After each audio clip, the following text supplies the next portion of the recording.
Join us for a tale of betrayal and secrets in a world without gods, metal, and mercy. Welcome to ASUNDER.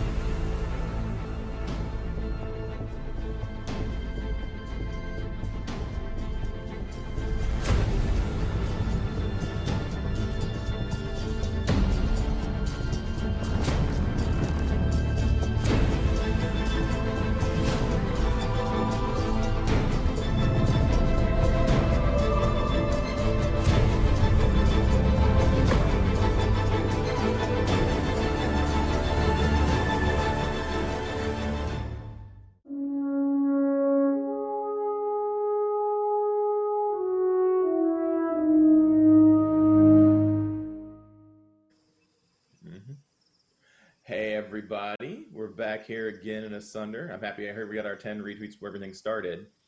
And I'm going to do a quick shout out for our sponsors, and I'm not going to butcher the last one, so Spencer's going to do it for me because he's good people's.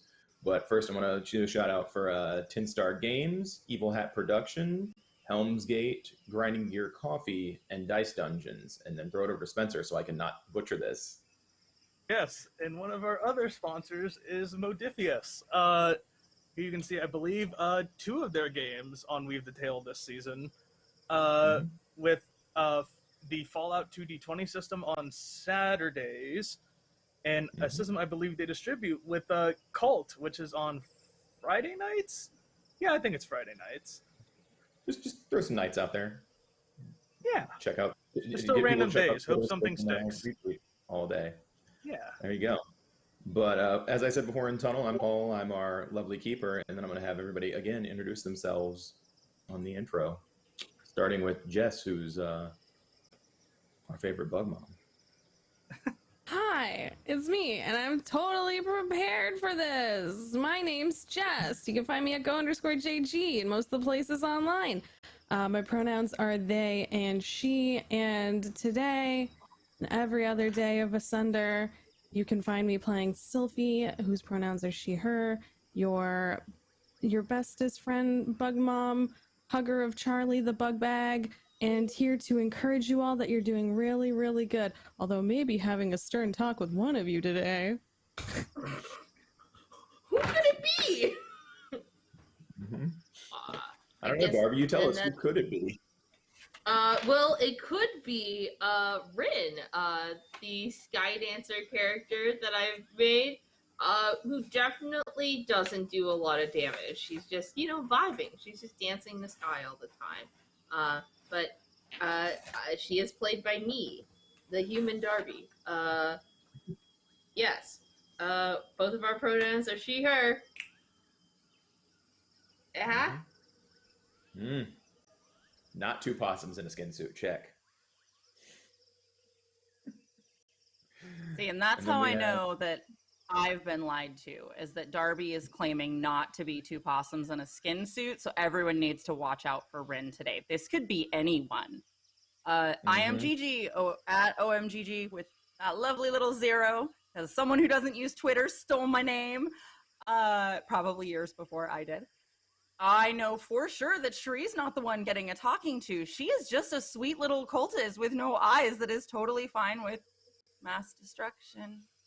It's cool, guys. Like, it's not a big deal. I just pushed a button. I don't know what everyone is so worked up about.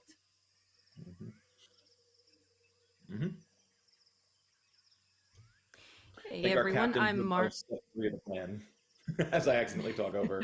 I said, I think our captain's moving on to step 3 of the plan, which is profit. So I'm going to let her talk about that. Profit. So I am Marlo. I go by Marlo Bogwitch on Twitter. You can find me there. It's Bogwitch with 2 G's, just like it says below my name. I am playing the captain, Dayra. Dayra uses she, her pronouns, and so do I. So the person who's going to get talked to today would have been Dayra had the very last thing that happened not have been killing a bunch of people. It's kind of like when you did something bad, but then your sibling did something worse the same day, so they forget about the bad thing you did, right? Definitely didn't kill totally innocent, like, people or anything, that people that didn't even want to fight me. Monsters that didn't even want to fight me. And last but not least, our recovering, very injured treeman. Yes. Hi, folks. I am Spencer DV on the Twitters and such. I go by he, him, and I am playing Amaranthus, who goes by they, them pronouns, and they are our little tree person inventor who's very shocked at what has transpired and what in game time has been like the past couple days. So we're going to see where this little conversation goes. There we go. So, when we last left our protagonists, we use that term because they're the protagonists of our story, our lovely group of adventures.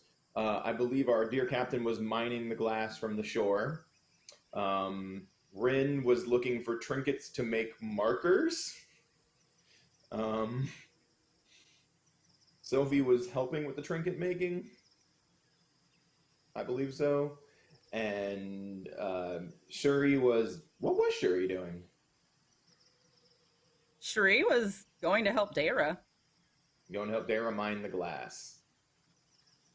And our favorite tree man, what's he up to during the situation? I believe they were trying to make Peacemaker for this kind of split that's going on. Yes and no. They're sort of just, I guess it would be assisting Rin and trying to get a somewhat of an idea of how many people are in this town. Sure. Or in this case, or were, as it is now. Yeah. There are currently 5 people in this town consisting of the adventuring party. There looked like there used to be many more, and then the light happened. It appears that after, because I believe that there was declarations of wanting to stay here to mine all of the glass off the shore, which is going to take more than 15 or 20 minutes. That you guys are going to be here, that this group is going to be here for a couple of days, making markers, examining the houses, figuring out what happened, and mining all of the glass. So it'll take you guys probably about 3.5 days to do all of that, especially if you're splitting the entrance of the party. If everybody was working together, it could probably take a little bit less time, but as some people are doing one job and other people are doing another, it's kind of splitting your resources. And as the people mining the glass knows, that's a very difficult and dangerous thing to do, and messing that up, you can hurt yourself a whole lot. So it'll be about 3 days. Over the course of that 3 days, you do denote that there were probably between 45 to 48 people that lived here, give or take. It's hard to get an exact number, but, you know, given all the things that are in the houses, how many beds, how many items that look like personal items that look like they were here, it looks like it's in that 45 to but less than 50 range. So I don't know if you guys do the classic like markers out in like a pattern, or if you just kind of place them, or I'll just leave that to you determine.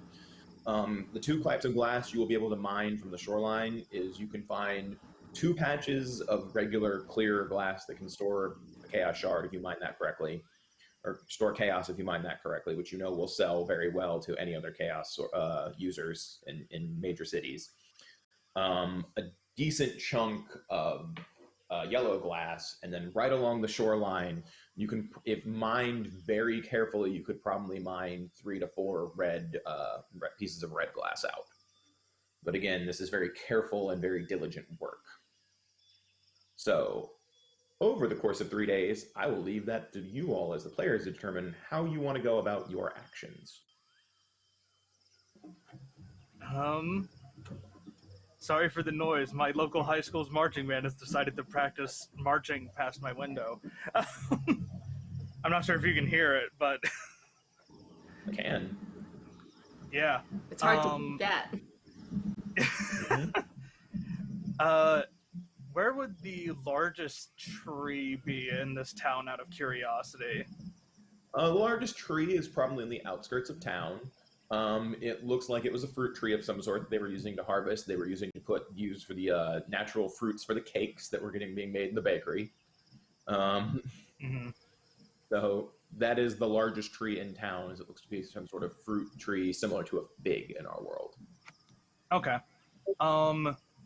At some point, because I'm sure the folks who are mining would have missed like a smaller chunk at some point, they're just going to pick up one of the shards of glass and, in keeping with nature, we'll go with the higher part of this. We'll say there are 48 people in this town. Goes and carves 48 rings into this larger tree as some sort of memorial, and then just sort of shoves the shard of glass into the center of the rings as a sort of reminder of what happened. Sure.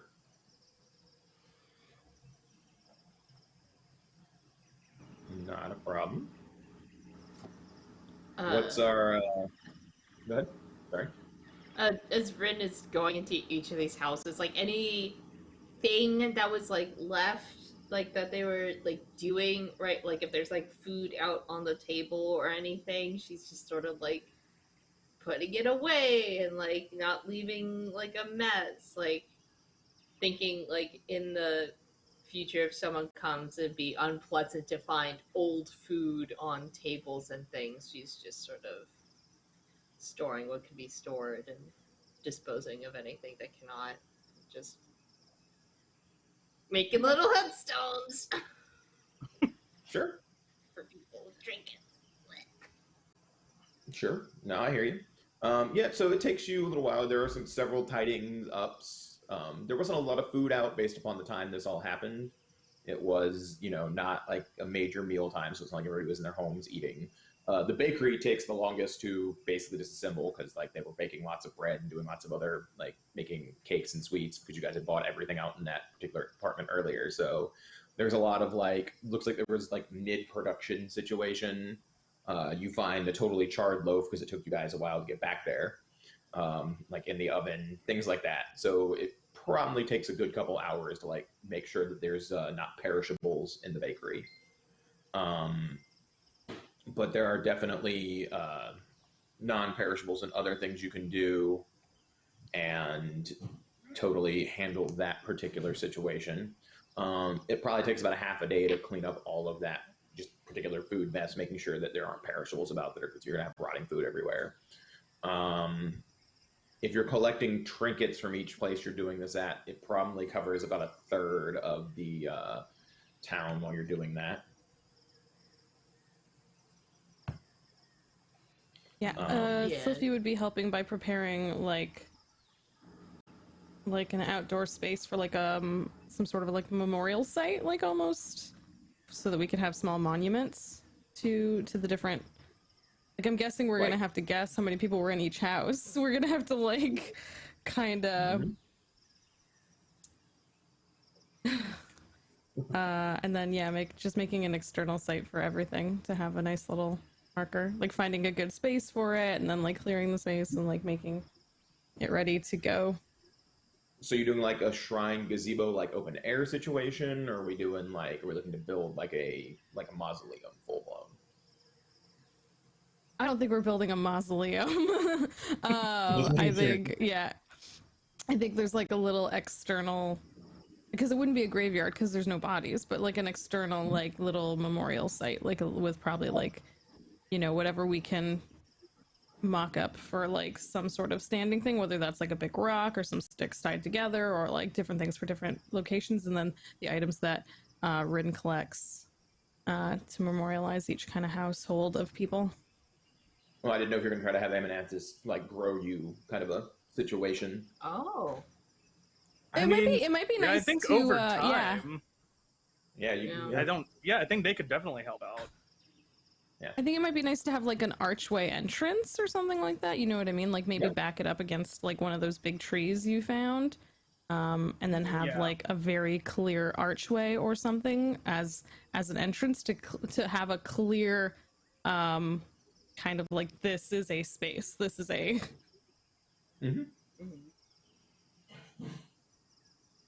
Yep. I think. Oh, sorry. Go ahead. Go ahead. I think over the course of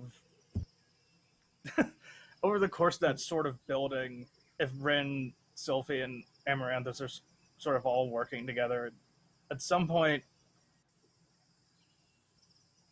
I think there's some kind of, silence that they all understand, and then Amaranthus is just like, what happened to us?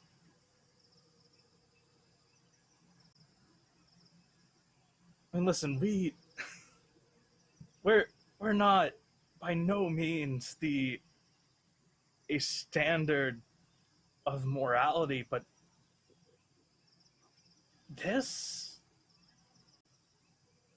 what happened in the past couple days, that wasn't us.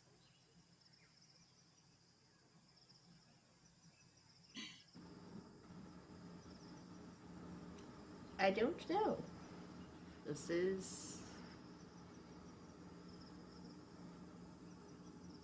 I don't know if this is us or if it's just one of us.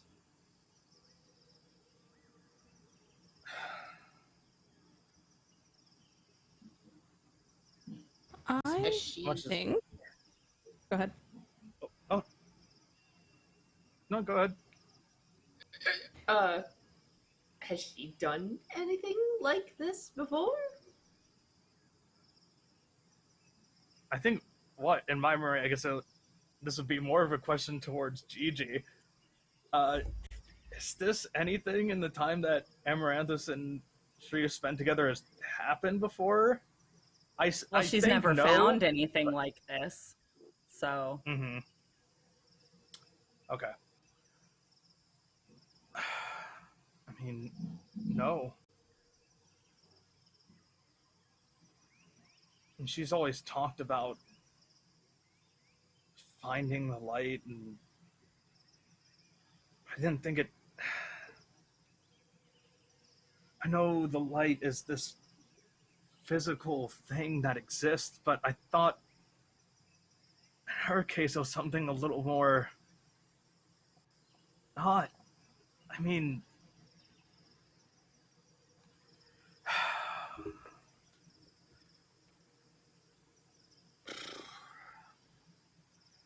Wish I had better answers.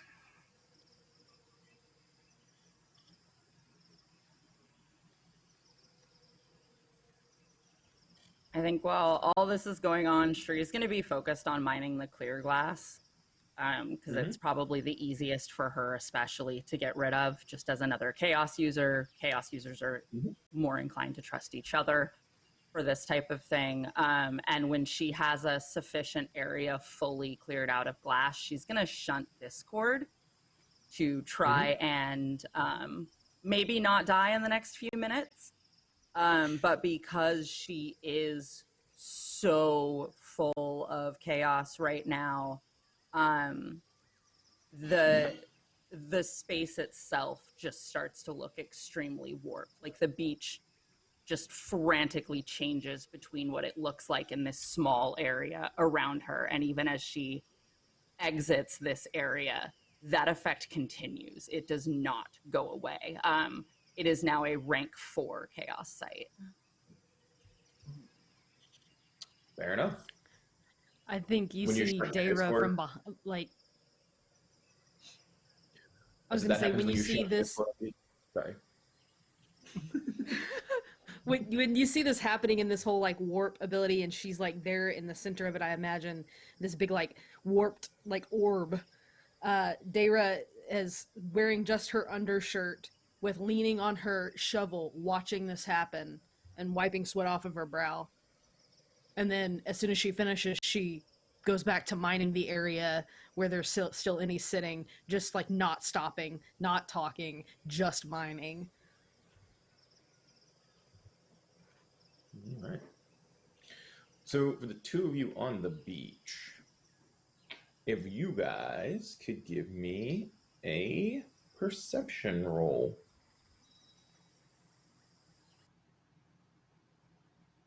At 1 Bane.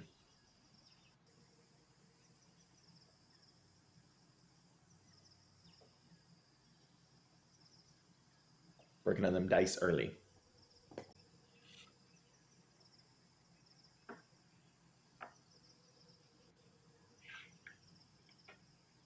Perception for me is a 7. Okay.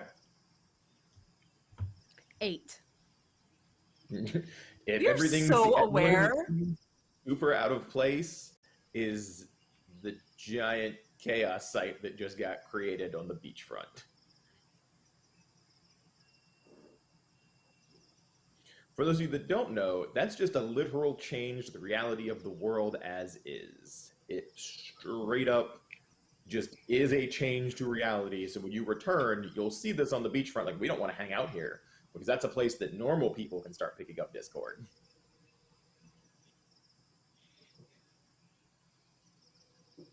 And then at rank 4, it starts causing people to have Discord or chaos effects, even if they're not chaos users and things like that. It's as bad as it can get, basically. Close to, but yeah. It's a long list of things that's like, well, that's not where you want to stand. You did not park your car here. And if you did, it lives there now. That... Oh. Yeah, it's on the beach when you return to the beach. Mm-hmm. Cool. Rin's not going to the beach at all. Yep. I mean, eventually, when you guys go to leave, you will have to go by the beach because, you know, the boat's ferried there. That's where our boat's parked. So the area that is affected by Shunt is a close range area around her, so it's not super big. It's just a very obvious portion of the beach that just looks very wrong, and you just shouldn't go anywhere near it. Gotcha. Little 5-foot bubble of unreality. Like the shimmer in that one movie I can't remember the name of. Do we see like stuff floating around in it, or like what? Yeah. Any any creatures that are in it will start having minor mutations. Objects will move around or float on their own, changing colors. It also causes like space to fully distort. The terrain is very weird and not reliable. And then at 4th rank specifically, it's that reality is unreliable. Like, what you see might not even be what's there at all. Cool. I doubt that Ame has seen one this bad. Ame has definitely seen the effects of her like getting rid of the chaos a little bit, but Ame would have only seen it at much lower levels, which is just like, oh, the animals look strange now here. But it's not a big deal. It doesn't hurt anything. At this level, it could cause some serious problems to people. All those things. Correct. So that's not concerning. Can we see that from where we are? Like, as we're like doing things, we can't see that. Okay. If you head out to like be like, where are we sleeping? Where do people want to stay? Keep in mind this is over the course of like probably the first day when Shri shunts it because she doesn't want to hold on to that. So you are choosing to. Where are we sleeping? Because Rin is not feel comfortable going into someone's house and sleeping in their bed. Yep. So where Rin is like not comfortable going in, like Silphi is like, these things are here. It's going to waste if we don't use them. Like, and also probably when Rin was putting away some of the food, if some of the food looked good, Silphi was probably taking some of it. Like, it's feeding Charlie. What? Obviously, not very happy with what has happened here, but what has happened has happened. And it is a further waste to not take that which would sustain us, or have a roof over our head if it would keep us safe. So, I understand and respect your decision. If you truly do not want to, but perhaps we can find something for you. Oh, there's a leaf blower going outside my window right now. We're having all least kinds some of marching fun band. noises. Yeah. It's clearly a They're just trying response to to marching drum up band. something. Yeah. They're battling. I mean, Red's choices are probably slim. She'll probably go find, in that case, probably find a space, a home that looks the least like, yes, this was definitely someone's home of someone who died recently, and just stay there.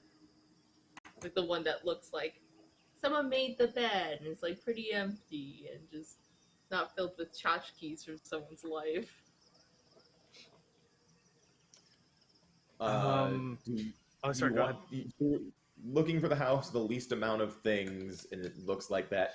It probably is the house that you went into, and it looked like it had already been disturbed.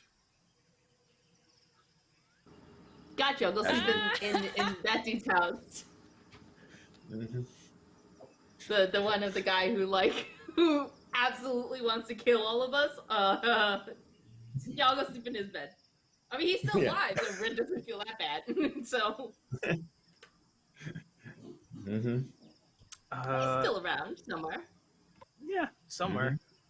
I think Amaranthus is going to take the time to, using some of the plant-shaping abilities that they have, just sort of build a nice little hammock-like thing between two trees, but within easy eye shot of the town in case something happens. Fair enough. So hammock within what are you closer to the beach, or are you closer to like the inland forest area? I think probably closer to like the inland forest area. Okie dokie. Yeah. All right. Dayra, who was already exhausted when she was already fatigued when she started, because she used her juice, didn't stop and rest. Okay. So I'm assuming is still fatigued because she has not resolved that, and has been You have not working taken a hard. rest yet? And she doesn't stop. So I just think she's gonna just keep going. She's not stopping to think. She just is still doing. Okay. So she's looking at just continuing to work like through the night and not rest at all? Yeah. Oh, okay. That's the intent. What is she looking to mine during the night and not rest at all? Well, glass. So that's the thing Which is, type of I don't glass? know how well. Probably start with the red, because that she probably would have started with that first. So I would say during the night she's probably working on yellow, depending on how long that takes. It's going to take you a couple of days to farm to mine all of it in general. So if she's working all the way through, then she's still probably working on the red if she's working overnight. Okay. Okay. Sounds good. And remind me for my reference, the yellow glass was the kind that like explodes, right? That's why I was asking what type of glass Dayra was mining through the night with no sleep. All right. So go ahead and give me a strength check. With, I would normally say with one boon based on your profession, but considering the fact that you're exhausted and you're working with no sleep, it's going to be ahead with 2 banes, which would be canceled out. So it'd be a strength check with 1 bane. Perfect. Okay.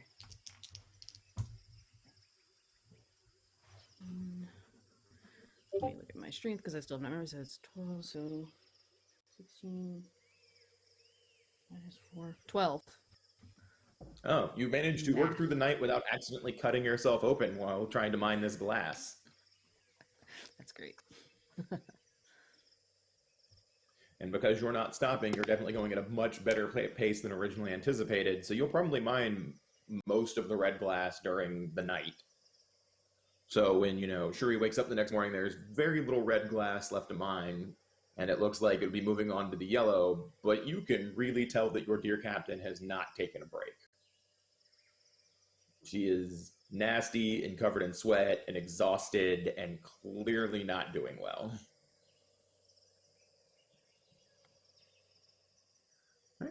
I don't know that Shri would try to even talk to Dayra about it. Like, Dayra's the captain. Dayra's in charge. Dayra does what Dayra does. And sure, she kind of would just leave it alone. She might be a little concerned when she sees her starting to move towards the yellow, because I'm assuming Shri's still working on clear. She is not a strong girl in any way.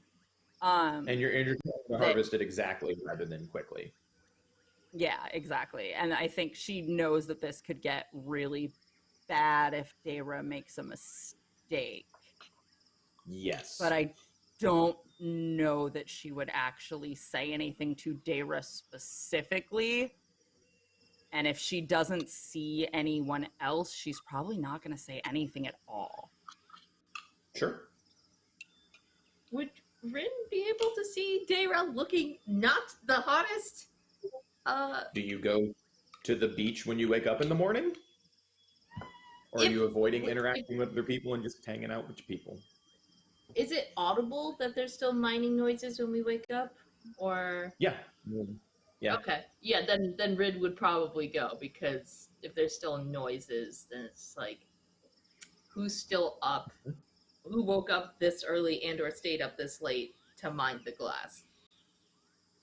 There is a very haggard-looking Dayra as Shuri is crawling out of wherever Shuri slept to go start heading toward the coast. It looks like mine some clear glass. And there's Dayra, looks like she's been trucking away all night, utterly exhausted, toward the end of a vein of red glass. Probably carving out a chunk for another dagger. Dayra, you rested at all? No. You should take a break, at least. Dayra doesn't meet her eyes and just keeps on doing what she's doing. We gotta get out of here. We gotta get this done. Yes, but it's not going to go any better if you're exhausting yourself. Have you been out here all night? She stops and looks up at the sky and nods for a second. Yeah, I guess so. You know mining glass is dangerous. You should at least rest a little bit so that we don't all blow ourselves up to Kingdom Come before you know. It's just better to take a break, at least for a little bit. I don't deserve it. I don't deserve a break. I've got to keep doing this. You need a break.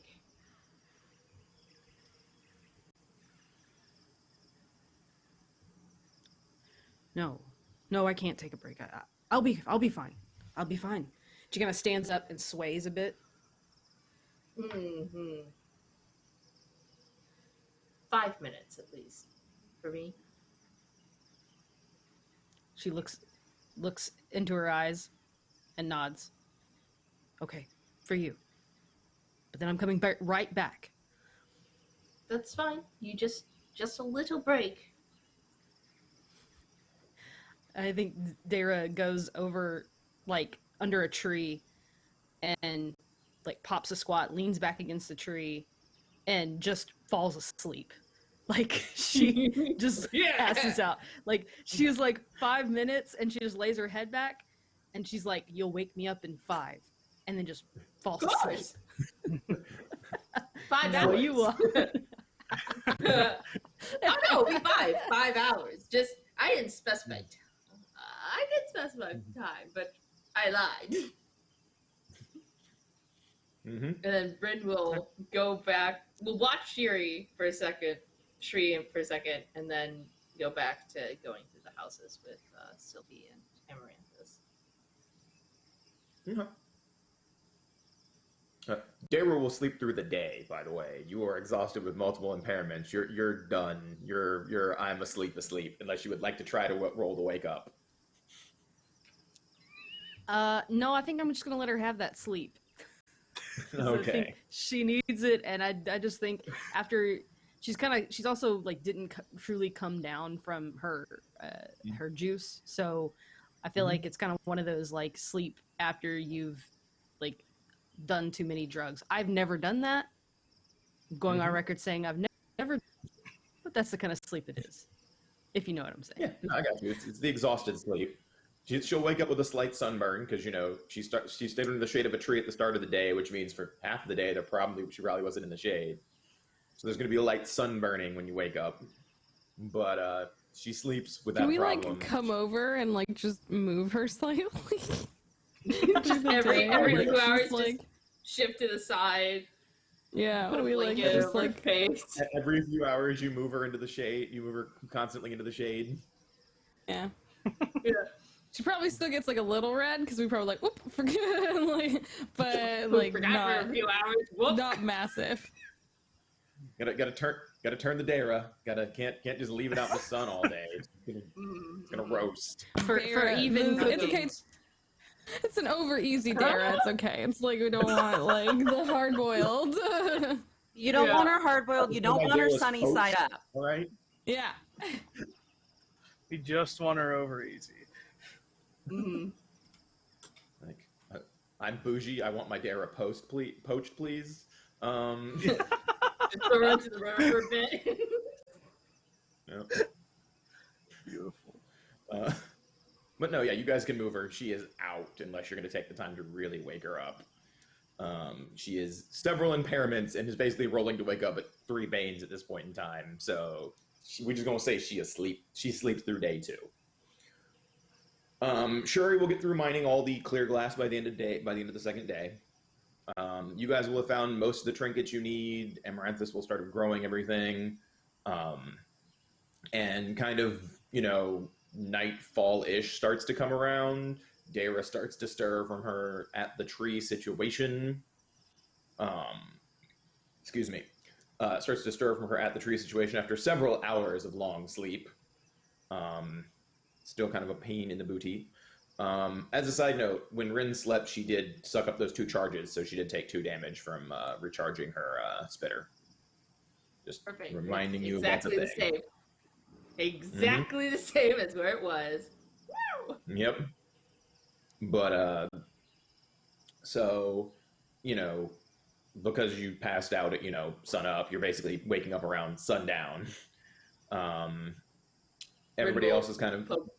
What's up? Rin will, like, as she sees Dayra stirring, will be like, Dayra, I've been trying to wake you. It's been more than 5 minutes, but looks like you really needed the rest.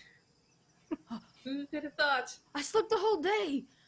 Oh, she's like gets grabbing her stuff and trying to like find her shovel and like what a mining gear like.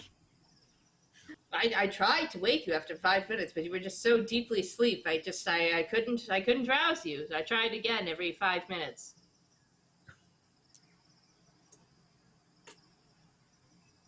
Crazy. Really? I must have needed it. Yeah, really, just outstanding. It's crazy what the body needs when you've been up all night and mining glass. So, you know, now that you've rested and you know, she's just gonna hand her like some bread or something, just and eaten. You could get back to it. You know. Yeah. Eat. And she takes the bread and then walks over to her boat and grabs a bottle, pops the cork out of it, takes a bite out of the bread, and just starts drinking the liquor directly out of the bottle. Liquid bread? Bread. Yes. Some hot bread on bread action. Because Shuri was mining on the sands all day, she can make another perception check with a vein.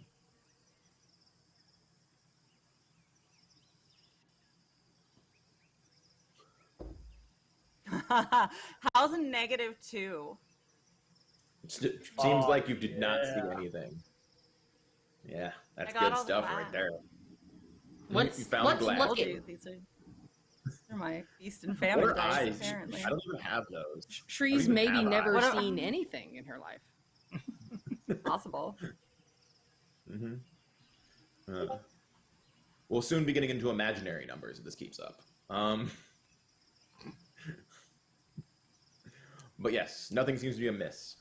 So it's another day of finding stuff. It looks like you've gotten most of the way through the village by the end of the second day with enough little things and knickknacks to make the shrine. With Am's ability to manipulate plants, they've started to grow kind of an archway and kind of directed the plants to grow into a little atrium type thing, I would assume, eventually. I'm imagining. I guess since this is sort of a joint project between them, Rin, and Silphi, I'm kind of imagining almost like a very large, like, fairy garden sort of situation, almost, where, like, they've grown different sorts of plants for basically around each of, like, the knickknacks and all the different things we found to sort of memorialize all the people here. Sure. Sounds good. Okay. I mean, you definitely get the plant growth started on that. And we basically turn to the end of the second day. I believe Dayra, our captain, is going to mine most of the night again and not sleep through this night. Are you looking to carefully get the last of the red out and then work on the yellow through the night, or what are you looking to do? Yeah, that would be her intent. But I don't know how bright it is. Given that she's gotten some rest, she's probably a little bit more in her right headspace. Is the moonshine enough, do you think? I mean, you can set up some torches and stuff around you to mine if you needed to. You have a whole village full of areas and people with bioluminescent lamps you can turn on, and you can make it fairly bright out there to mine glass if you wanted to. But it looks like one of those late highway construction operations where it's just all the light in an area to light up a place. Yeah, that's her mode. She's gonna go in and just start pilfering lanterns and things and set them all up, and then that way she can just work through the night. And she probably would go to bed close to the wee hours of the morning again, just so that she can work during the day and doesn't have to do it this way, because she's like less frantic. She is less frantic and being careful, and she has appropriate professions. So I will require you to make a roll to harvest this yellow glass, for it is very dangerous, and a mistake could be very hurtful. So go ahead and give me, now that you're in your right mind, now that you have all this light, now that you are of your profession, now that you are rested and eaten, go ahead and give me a 15 strength check with two boons, not two banes. And there you go. Oh yeah, I rolled a 17, so you're fine. Yeah. You harvest it very efficiently, very effectively. You look like you're in great shape. You're making great time. You know, you're like, I'm on it. Boom, boom, boom. And harvest most of the yellow glass throughout the night. You probably have maybe a half day's worth of work when you're done harvesting the last of that. If Shri's going to help you, you guys could probably get it done in maybe a few hours.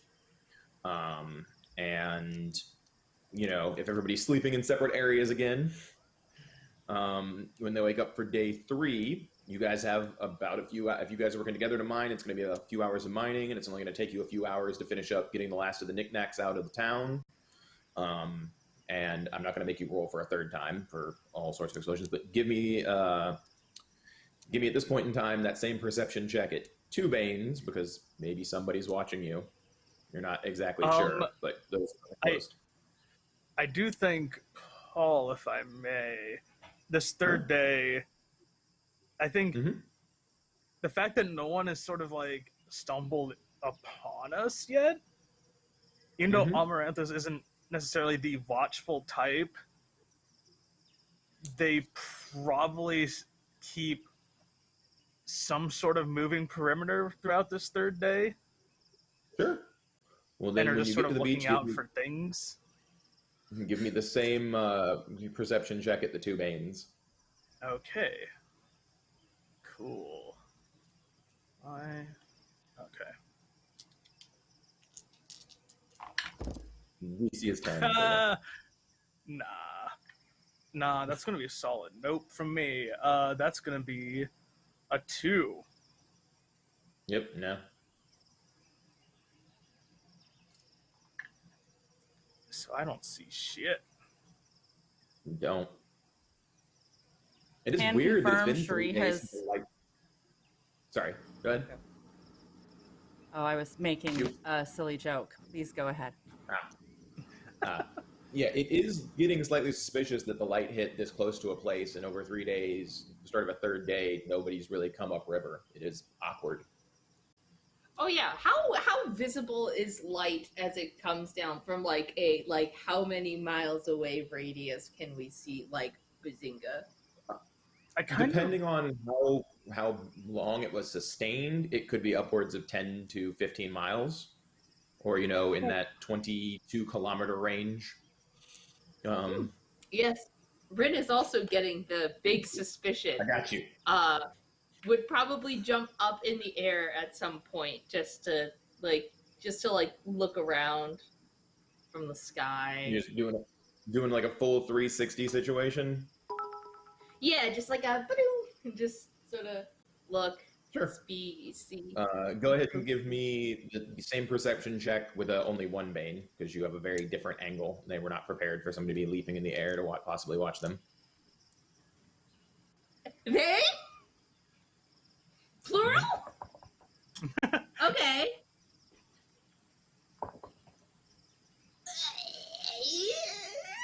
13? So with the 13, you can see with your height and vantage point that there is a boat upstream. That boat upstream seems to probably have been there for a while, based on the fact that it's kind of catty corner and blocking. So it looks like some individuals there have not necessarily corded off the area, but at least stopped just a little bit of traffic, because you can see 1 or 2 other smaller boats behind it. They don't seem to be approaching any further, at least via the river. Okay. Does it look like the boat has been there like a couple days, or like, oh, it's been a few hours? It's hard to tell because you don't know how much traffic regularly comes down this tributary. Gotcha. Cool. Good.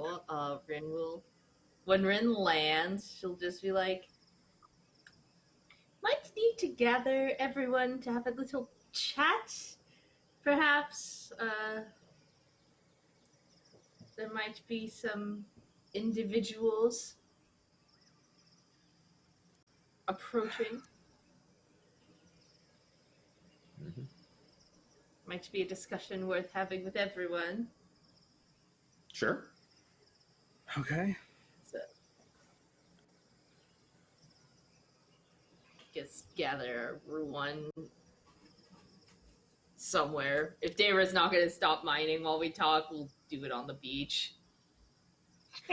Yeah, I think she looks up and she's like, as long as you can have it within earshot of me, I don't care. And she goes back. So for those of you who get to the beach, there's this weird distorted pocket of reality. It's disconcerting.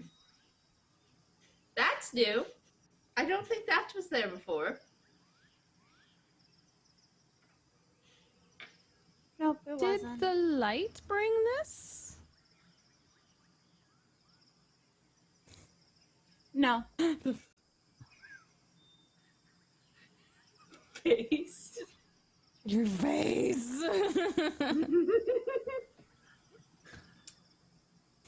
Did you bring this tree? Yes, there was a lot of discord. Too much magic. Is this permanent? Yes. And there will probably be another one before we go. A lot of magic.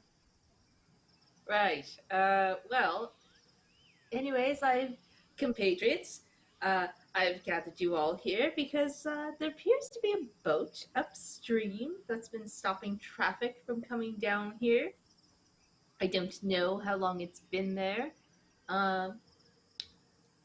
And, well, They might be approaching on foot or not or something. I don't know. There's just a boat up there.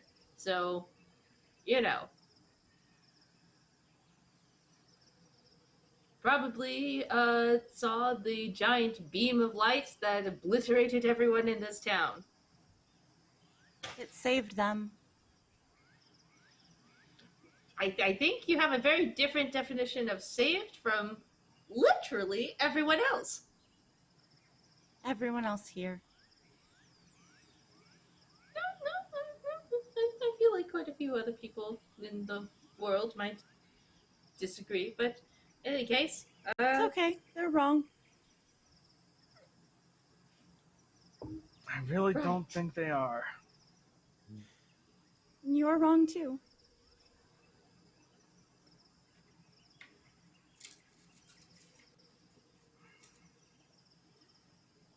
Whatever you've got to tell yourself, What? Shri. What direction were the boats, Ren? were they from where we came? They were from Right. Megalith. They were Yeah. They're not blocking off where you would be headed upstream. From Megalith. They're where you come from. Mm-hmm. Yeah, the way we About came. how far out? How far out? A few hundred yards, which would be again still a few hundred meters. So they're probably about half a kilometer that's about 2/5 a mile. Did they have any identifying Numbers. markers, flags, anything? No. Nope. Not that I could see. Uh-oh. Sort of think we may need to leave, but before we do, probably best to air the laundry, so to speak. I don't think we can leave what's left of the yellow. They'll just blow more things up. There is already no one here, and you already said you all intend to vent more of your magic, which seems to have an effect that should be avoided for most. So if we cannot erect barriers around it, could we take the boat out a little and set off the glass as we leave?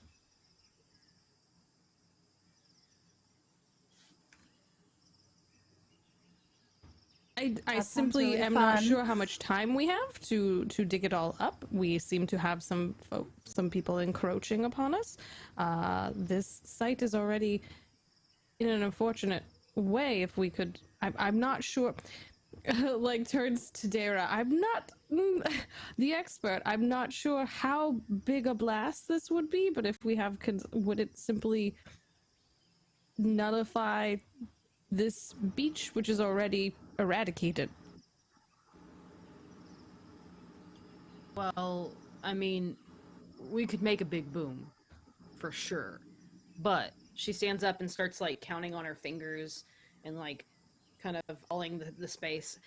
And in her experience, would she have an idea or a knowledge of how much money they'd be throwing down the toilet, leaving this much yellow glass, or just exploding it? Just blowing it up on average, you're probably losing a few thousand sapphires.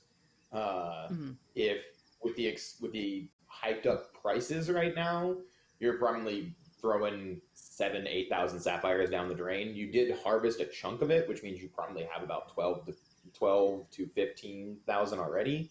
You'd probably be dumping another 7K down the drain. You harvested a little bit over half. Oh, okay. We're looking at about maybe a third of our income gone here, and That is a... Sorry, Fine. go ahead. No, just that's fine. I think, honestly, any of the money we earn from this is going to feel very wrong. I will be spending it as quickly as possible. And I think I'm fine if we can leave faster to just blow it all up.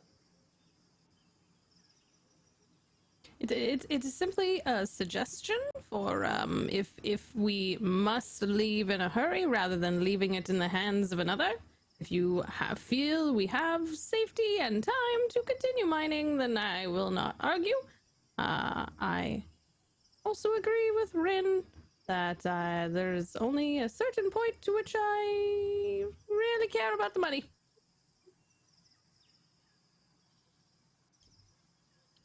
We got an empty town, and people who maybe know it, maybe don't. There's ample places for us to hide. We could sneak attack them, and after yesterday, I'm not sure there's many people who could take us on. I am often not... There is nothing wrong with death. Death is a natural part of life. It is cyclical. Everything that lives dies. However, we have already enacted much death upon this site, and it does not feel natural, equivocal, or even or fair to continue to use this site for more murderous situations. Yes, I'd rather not kill the people who've come to investigate why a beam of light has just struck on this populated area. They didn't come to investigate the light, they came to take the glass.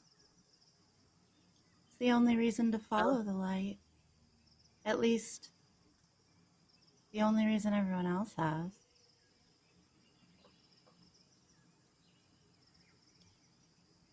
We take it, we blow it up, or they take it. Two of those options mean we lose money. You know what option I want. You have to question whether or not it's murder when someone attacks you. If they're coming after us, who's the one who incites murder here? But you are what we did preparing in this for space? That's true. Doesn't mean we have to attack first. We can talk first. But if they're hunting the light, they may not, they may just do. It seems rather a complicated situation to try and explain. I'd rather just not be here and not have our faces associated with whatever is left.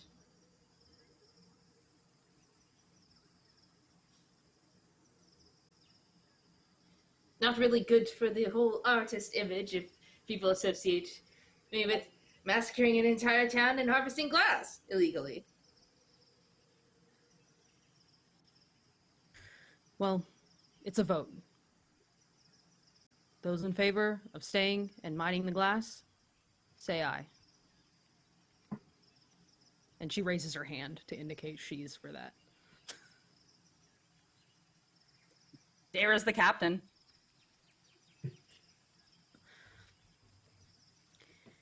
Those in favor of leaving.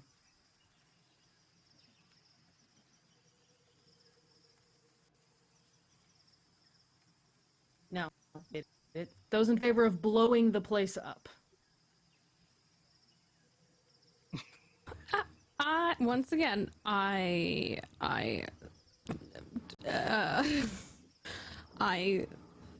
feel you have the most knowledge of this glass and what devastation it would wreak. I am here to support you if we need to take a little more time, to take a little more out, so as to not leave anything but a crater behind, because I would rather leave something of this town. I'm simply stating, should we have to leave, or preferably if we could leave sooner, to not let anyone take the glass off this beach, and if the beach is the only devastated area, that would be my preference, especially since, as I said, I would also consider if we need to erect some sort of a safety border around this. And I point to the chaos ball. It would almost do that job for us. That's time saving, really. Or we just hope these people can't harvest yellow glass and let them blow themselves up. That seems like reckless endangerment. What happened a couple days ago was reckless endangerment. I think We've already it's been just straight responsible up- for 48. What's a few more, apparently? That Elephant was in the room. purification. That was not murder. Might as well I have don't been. appreciate you equating the two. They are not the same thing.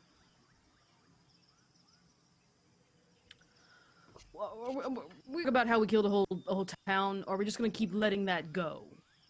Shri's never gonna see the truth. What she believes is the Neither truth. are It's her you. truth.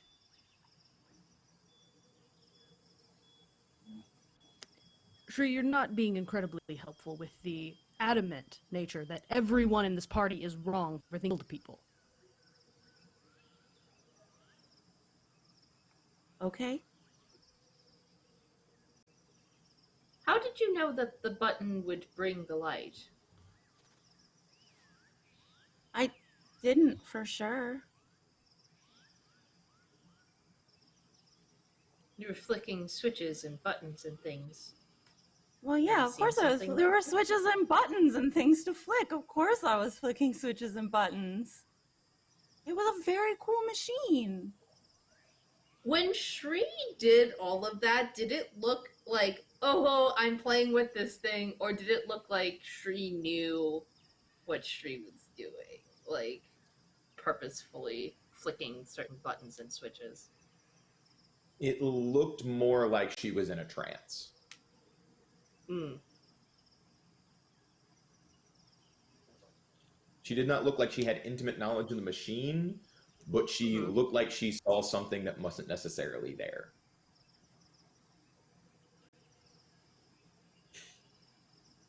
Or at least not visible to you all. Mm-hmm.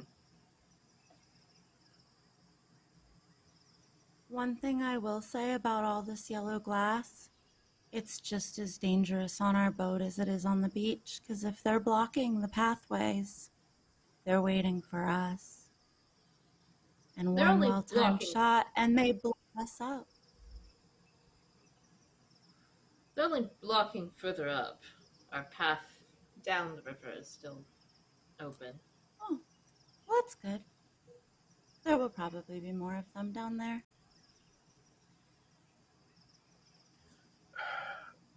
I think Amaranthus is going to pull Dayra aside for just a moment.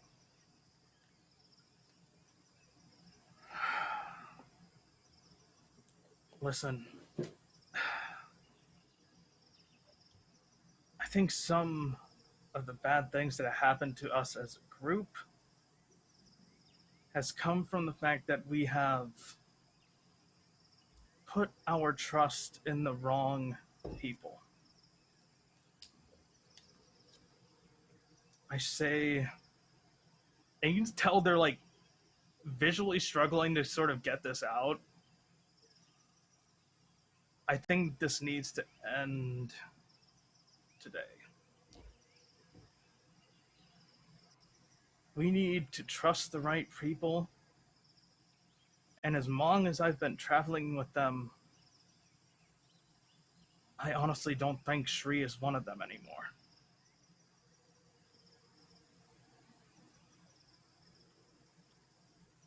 Do you think I'm... Say again? I'm sorry. Do you think I'm one of them? Someone you should trust? The line, Amaranthus. How many innocents do I have to kill before you look at me like you're looking at Shri?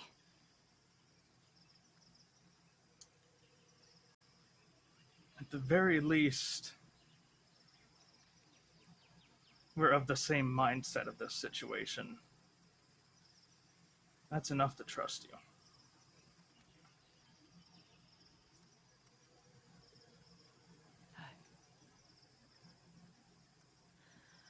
I don't know what the answer is, honestly. And I know I'm the captain, and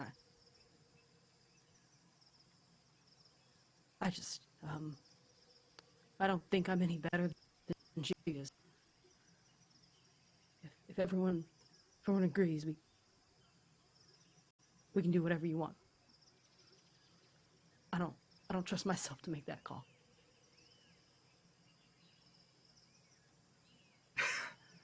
And sort of not really knowing how Dayra deals with any sort of like close personal contact, just sort of pats Dayra on the shoulder.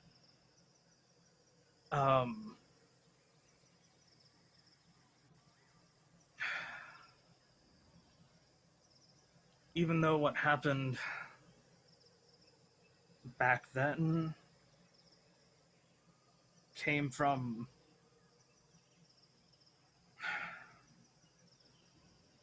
what I see as putting trust in the wrong people, I don't blame you. I blame him.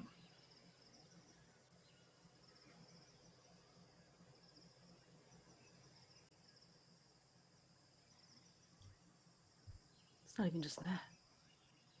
Did you see what I did yesterday?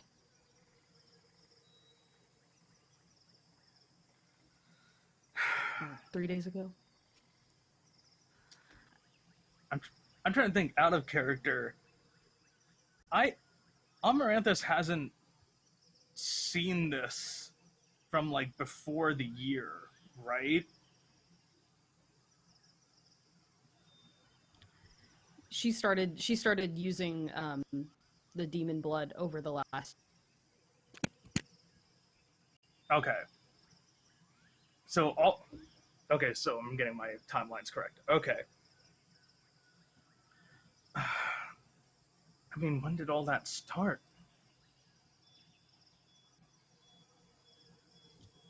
Not too long after the incident. I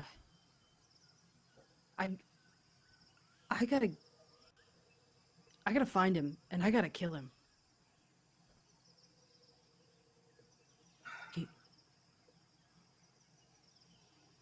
I should have been able to, but I knew it was bad, but I made it because I trust. Look, I was on that ship for many years. And Captain Leshik, he's just apparently barking. He's a scoundrel. He'd sell his own mother for a profit. I made the wrong call and people died, and then I this so I could try to take back something from him. I don't know. If I can make it right, if I could kill him, and I could. Yesterday, I killed those innocent creatures. I just slaughtered them. They weren't even gonna fight us. They ran away. Look. So if you want to leave her here, take the boat. I'll stay with her.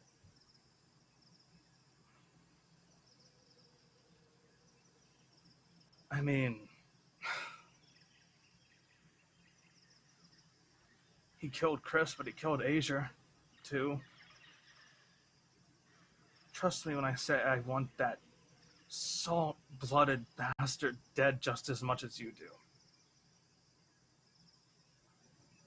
And I'm not killing him without you there.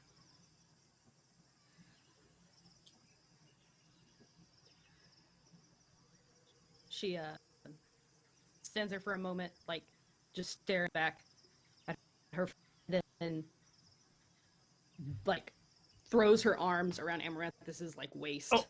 Wait, how tall is Amaranthus? Tall, right? He's like they're like tall. A solid like 6'6".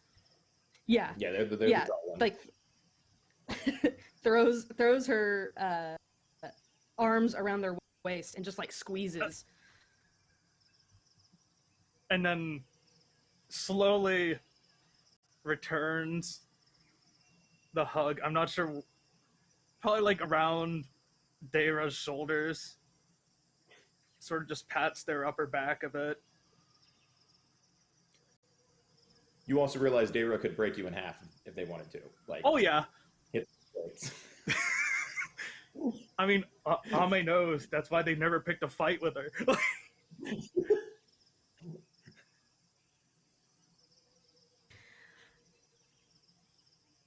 If the group wants to leave Shri behind, we can leave Shri, but I'm not going to make the call. And I don't think you should either. Amaranthus is going to wave Silphi and Rin over.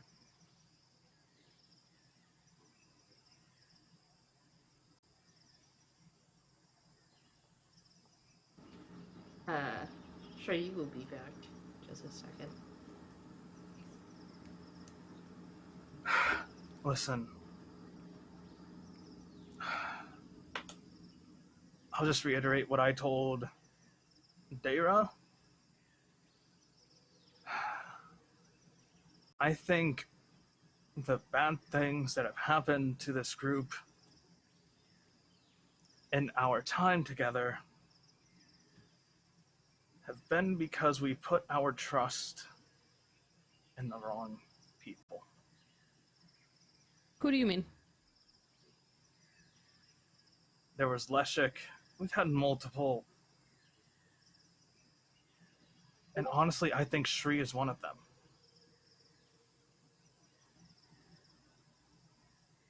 I've been with her for a year alone. And I've seen her do terrible things, but not this. And quite frankly, if we have someone who doesn't care about innocent lives, I don't think that's someone we can trust. All of us harbor regret, except her.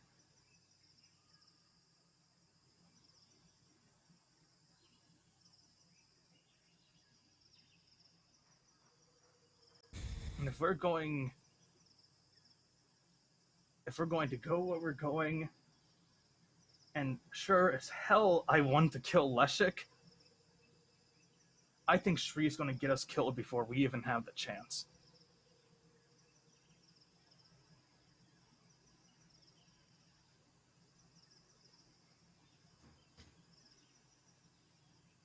So what do you want to do? We leave before she gets back. That is not taking responsibility.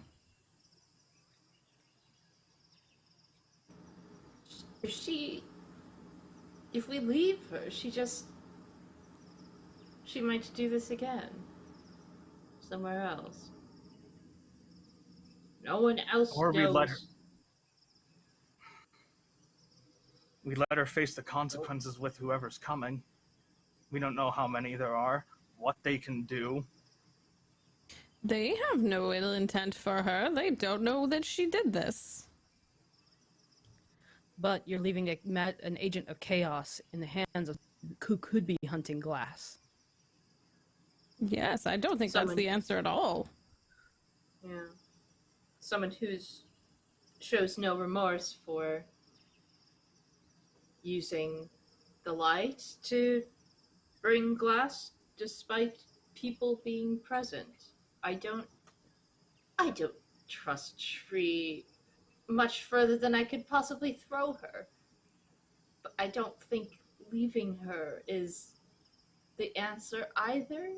We know what happened here. We know what she did, and I think at the very least she opened our eyes to what she could do. At the very least, if we're with her, now we know. Now we can watch. Yes, I agree. Amaranthus, you say you don't trust her anymore, and that's fine. You don't have to trust her. I think something we can all agree on is that Shri is not. She does not see the harm she has done. That does not negate the harm that was done. Harm was done here. But she is currently incapable of seeing that. And if we don't mind her, then she could do it again, or someone who has some sort of idea of her power could use her for that. There's any number of things that could go very, very wrong. Listen, Doesn't mean that she's...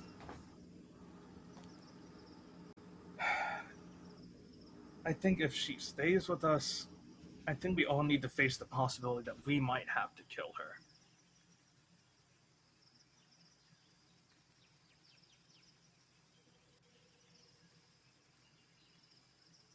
I know that some of you might not want that, but with how dangerous she is, I think it's an option we have to think about.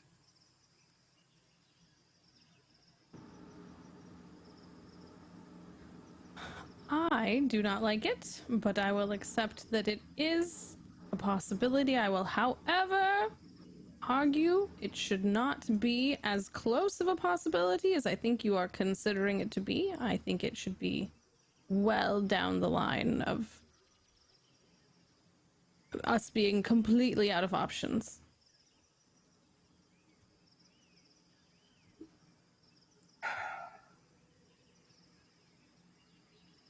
Amaranthus just goes and sits in the fucking boat.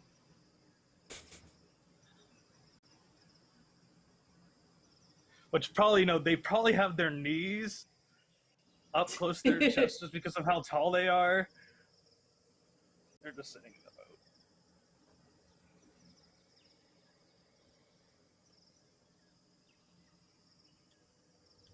Let's go. We'll leave the glass. And we bring Shri with us. But we can't let her out of our sight for even a moment.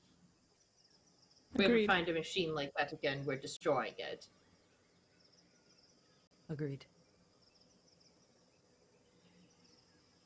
All right. Shri, we're taking off. We're leaving the glass, so... Oh, I didn't have enough time to... That's fine. Yeah, let's go. I get you look like you're very ready to go. Did you need to bubble again before we leave? So you need to extricate anything from yourself. You know, it's a long trip. We won't be stopping. So if you need to, you know, do your business. Not turning this boat around. We're not making any pit stops. Jess, you are god tier at making me completely break. Just purely break. Do we have an hour? It takes an hour. I mean, depending on Probably take- how close those people are, we might not. We could keep an eye out and, you know, if it comes down to it, just run towards the boat. If you need to, you can just grab me. As long as you don't spend very long in the area, you're probably fine. Can you do your shunting thing over the glass? Make it like a pocket of over the glass? Probably. That might... I don't know what that'll do. Sure, let's try it. I don't know what that'll do. No, I wouldn't say that. Turn the key! Turn the key! Perhaps Shri, on the already other side turned the of key it. button. Could we make the negative zone on the other side of the glass so that when we blow it up, we're, you know, keeping it to a contained area? neat and tidy like. Well, I don't even know if when you blow it up, it'll change the chaos that's there. The chaos no, could but it'll be- amplify it. The chaos could do anything. Oh, god damn Then it. let's not put the chaos on top of the glass and just put it somewhere else. On the shore somewhere, not near the glass. I can go do it by the other one. Yes. We'll just grab you Okay. if need be. Okay. Yes. Yeah, Both so time. Shri will just go over to an area far enough away that she's obviously not standing in her own chaos site. And for you guys, it just looks like she's just sitting cross-legged on the ground, super calm, looks almost meditative. But over the hour, like everything around her starts, you know, warping and getting very, very wrong. Rin will be So I sense that periodically. people are on watch while this is happening. Oh, yeah. So if people want to make a perception check, please do. Rin No will bangs this periodically time. bounce into the air to get a better vantage point as to. You I'll- can get a boon for that. I'll just You get a make boon my for that. straight perception roll. Ooh, that's not bad. 18 for me. Nice. 21 for me. Great. Nice. Like now that we've had it out, everyone's eyes are starting to work. Now that we've gotten all the negative emotions out for now, we're good. We're gonna roll good the rest of the night. Yeah. Nothing Darby, did you bad say you got can 21? ever happen to us. She Yeah. did get a 21. Twins! I also got 21. Sweet. So, anybody that got over the standard 10 has some stuff. Apparently, our captain did not do well. I saw that shaking of the head, like, not happening. Can't hear you, by the way. But for those of you who got the 18 and the 221s, when Rin jumps up in the air, Rin notices as kind of a light breeze passes through the trees, she sees people kind of hanging from the trees, and they don't seem to be moving except in the breeze.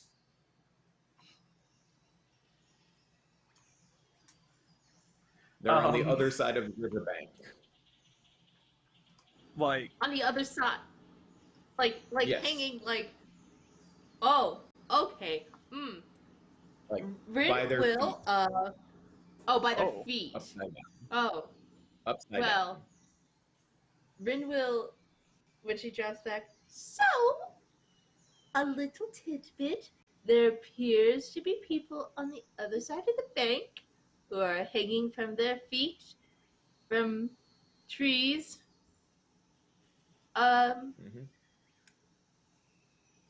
could go look, but it's a little worrying to me. For the other two, they will notice that they saw the same thing, just they saw movement in the trees. And there was clearly people there, and they were in weird positions, but it doesn't seem to make any sense. And there's a light whiff of blood on the wind.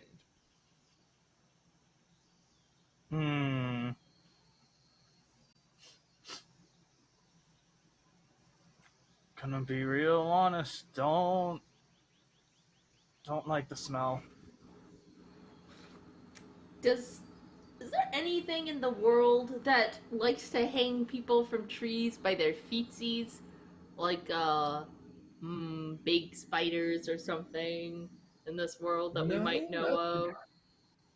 Not spiders, but it is a known method for a group you're not too fond of, to denote that somebody got in their way. I think we should leave as soon as Shri is done. So Silphi and Rin know this method? No. Perhaps? This is specifically the group of people you don't like from Sky City Yes. that you may have bumped into a guy wearing a ring of earlier.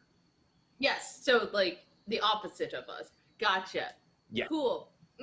Silphi? Yes? mutual dislike people are perhaps in the area. Oh, we should leave. We should leave. How far into Shri shunting is she? She's probably about halfway through when you notice this. What happens if you stop shunting halfway through? I don't think she can. She said we could move her, but that is like, would we just leave a trail of chaos behind? Like, I think it would stop the shunting, and it would basically, everything would just revert back to normal, and she'd keep the discord that she could, because she couldn't shunt. She couldn't finish the process. She's just as metagaming, she's nowhere near about to die anymore. The last one did that. Okay. So she's okay. If you guys need to But grab her. if you want to wait the half an hour, you can totally do that, and we can start heading up river after we take our break, because it is 8:30. Or you guys can pull her out. It's up to you.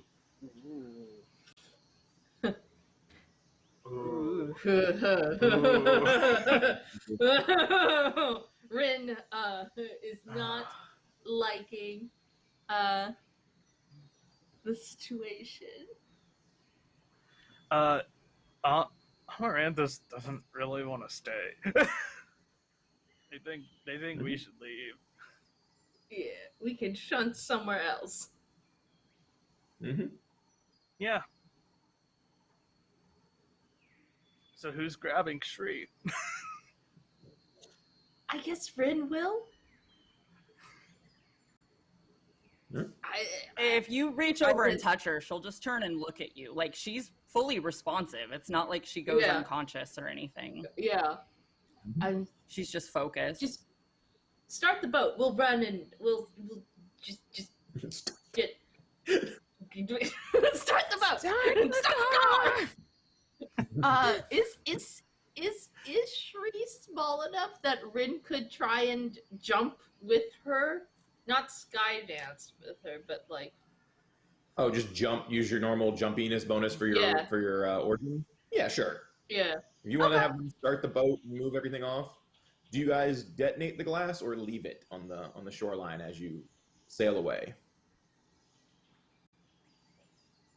I don't think we have the time to try and blow it up. Why not? It's blow it not up from a hard distance? to blow up. Yeah, You can we throw a just like rocket in chuck?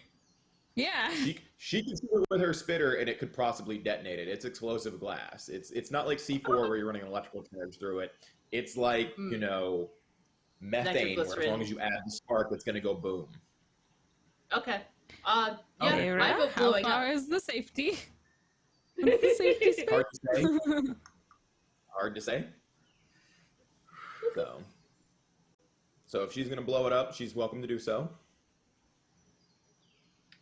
I'm not going to make her roll for that. Well, Rin will, as soon as if the boat can get about as far as if she could jump with sky dancing, Sure. or like normal jump, she'll jump towards them and fire a thorn spitter after getting Shri onto the boat. Sure. It's a big explosion of yellow glass. It looked like you hit a vein, so it goes everywhere. It kind of shoots out in all directions as you kind of duck down behind the ledge of the little gondola part of the boat. Some of it kind of tings into the sides, some of it flies into the water. That the yellow glass that passes through the chaos, the chaos shard, comes out of the other end as a flock of birds. Pluck some life, I guess. Yeah, if you take time to try to examine them, they look very strange. Like they might be birds that are made of glass, but it comes out as a flock of birds.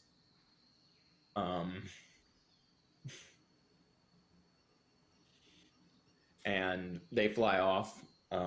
You guys get away, start heading down the tributary, and I believe we can take our 15-minute break at this point in time because nothing exciting is going to happen from here. So we can all chill out. And we'll get back to the action after that.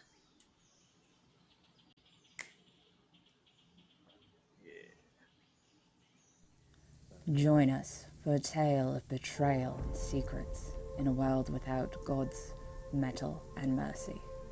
Welcome to ASUNDER.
Join us for a tale of betrayal and secrets in a world without gods, metal, and mercy.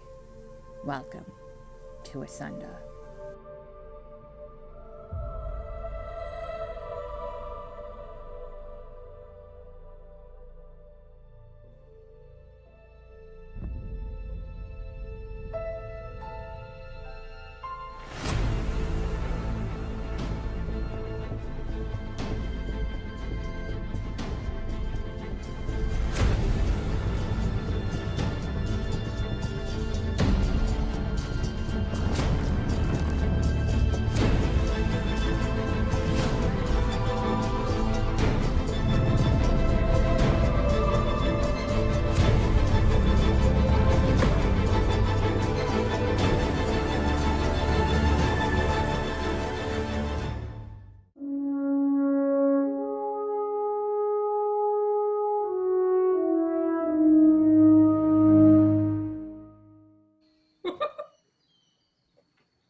Welcome back. We were having a very, very, very big musical debate while you were all away, but our lovely group of adventurers, all treble, no bass? I thought it was all bass, no treble. Not the point though. But our lovely group of adventurers is headed further down the tributary without incident. They continue downstream till close to nightfall, where they're kind of in a position where they might need to very shortly here pack up their belongings and start heading downstream, downstream shortly, ending the tributary and heading on foot to their location, which is probably about maybe a day or so travel, especially if they have someone like Amaranthus leading the way who can help part the foresty area as they head deeper into a forest. So it looks like you have what would be considered glass for 3 martial weapons and a light weapon, and that's because I'm going to make the assumption that our dear captain mined for larger weapons first and then smaller weapons afterwards. And marshals tend to sell medium low for glass rather than getting people to make those strength requirements to carry the big boys. So there's that, and then there's a pack that could be filled full of yellow glass, which is enough to do a lot of damage to anybody that would get their hands on it. So it's getting dark. I assume everyone wants to rest for the evening. Or are we all just going to hang out on the boat? Can Rin pop up? Is there anyone following us down the river, or? That's a perception check. I would love to make a perception check. If I jump up in the air, do I get a boon? Not this time. Tragic. Well, that's fine, because I was a 17. Okay. Maybe it's fine. I don't know. What's up? No, it appears, given Rin's expertise in her professions, that you're fairly sure somebody is probably tailing you in some fashion. You get the very telltale signs of very experienced people tailing you. You do not see any outward markers, but you're noticing like the extra like little bits of issues on the shoreline. Like every once in a while, it'll be a case of like, that shouldn't be there, or why is there an extra what appears to be a trail in the water? The boat didn't go that way, or why is there not a lot of wildlife noises in that general direction? So you get the signs that you're probably being followed, but no visual confirmation that you're being followed. Can Rin estimate a distance of how far back they're following us by? Probably at a little bit past extreme range, or 500-600 feet, or not feet, 500-600 yards, or about 450 meters. So about a half a kilometer. I'm going to try to make everything metric now just because Jess is here. I mean, metric's easier. Let's be real for a second. Except in fabric. That's not the point. Gigi agrees with me heavily there. But you don't want to buy 1 kilometer worth of fabric? Please don't. Oh, don't Please get me don't started. make me translate fabric into centimeters. Please. Yeah, it's terrifying and awful, and I hates it. I'm right there with you. Rin will, But yes. Rin will relay the information that we're being tailed by very experienced people to the group, and ask that other people also keep an eye out for. It's nighttime right now, right? It's dusky. Yeah, it's getting to be dusk. Okay.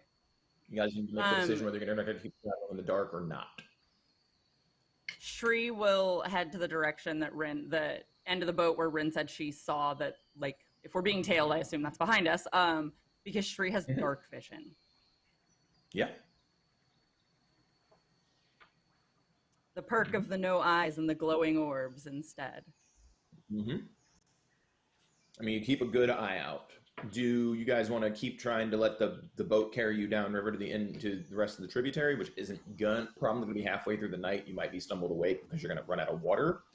Or do you guys want to park the boat here and go ahead and call it a night and start doing watches? Could we do watches on the boat and like have someone minding the boat at every given point? You can. It's not going to be super easy because only your captain is a sailor. So the rest of it will be a little bit harder for you guys to manage the boat when the captain's not awake. But it's doable. You know. It might be a good idea to keep moving, and if we can keep moving as long as we can and have people keeping an eye out and tending to the boat, we can keep moving and grooving, and if something goes horribly wrong, we just wake Dayra and make a run for it. Sure.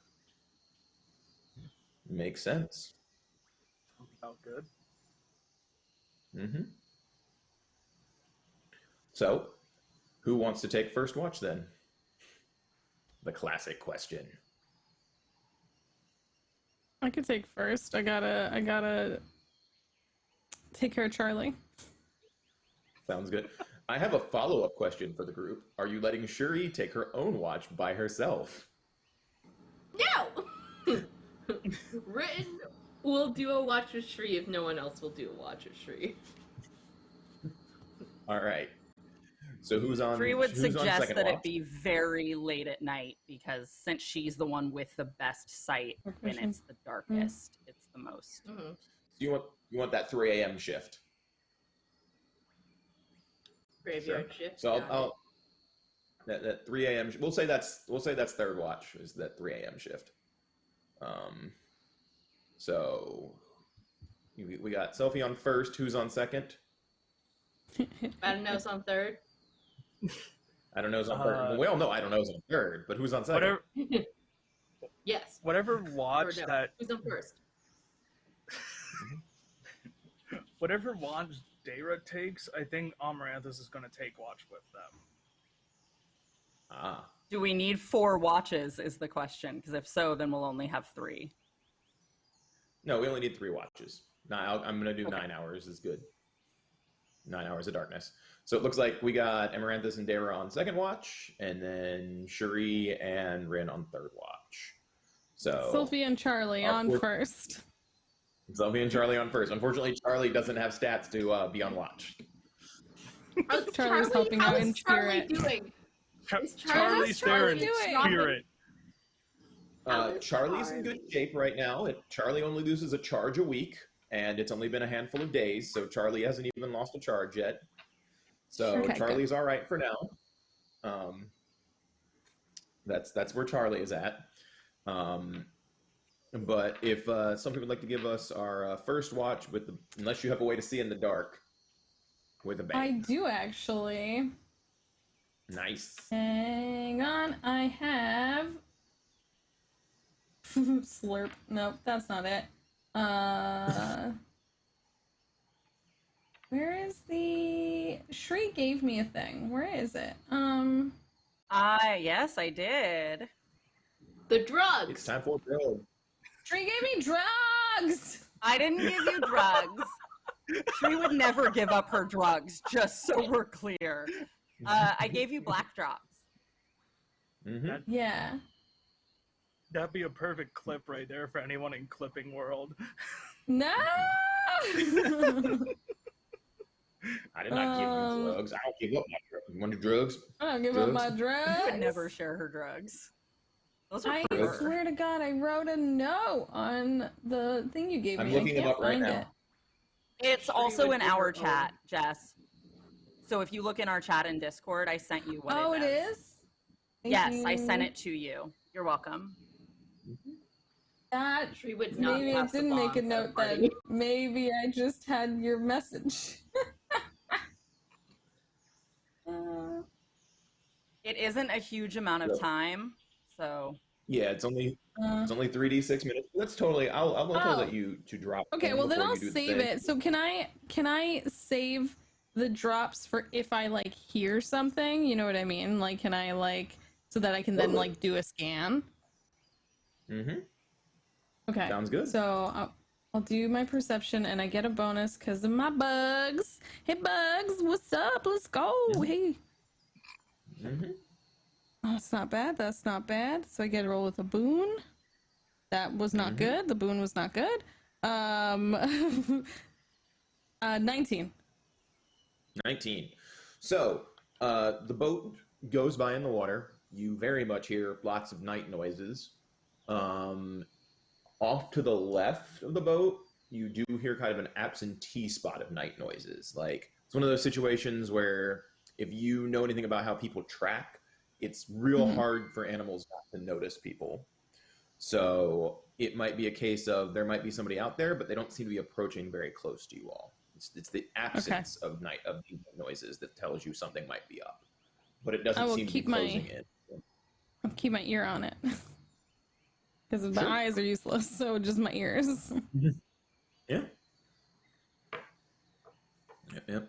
And then when I hand over the watch, I will specifically tell Rin and Shri about the direction in which I heard absence of noises. Aren't Rin and Shri third? Or am I misremembering? Oh, whoever's next, I apologize. You're right. No. So I would tell Amaranthus and Dayra. Oh, you're good. All right. So our bug mom raises our captain and the treant from slumbers. And I'll let you all roleplay amongst yourselves. As they're sort of going down the river, you notice that Amaranthus is sort of shuffling around through the pack that you would recognize as a lot of stuff that when Amaranthus invents stuff, that's typically what to pull stuff out of. And pulls out like the plant equivalent of like a leather armband kind of thing almost. And sort of just looks over at you and it's just like, may I? What? Who was What? that to? That's the Dayra. Okay, good. What? May you what? Put this like here-ish and like basically taps like Dayra's like bicep almost. Oh, yeah, and Dayra like puts her arm up and like flexes. And It's totally unhelpful, but that's what she does. and sort of takes the time to attach it and sort of like runs their hands across it, and you watch as from it two things actually grow on it. It's a series of daisies, and sort of interspersed through the daisies you see thorns.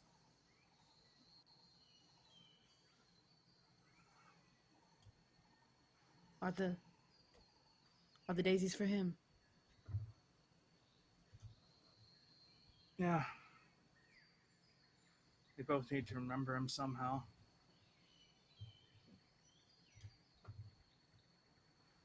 What about the thorns? You'll find out when you need them. Out of character, this is a piece of living gear that I made for Dayra.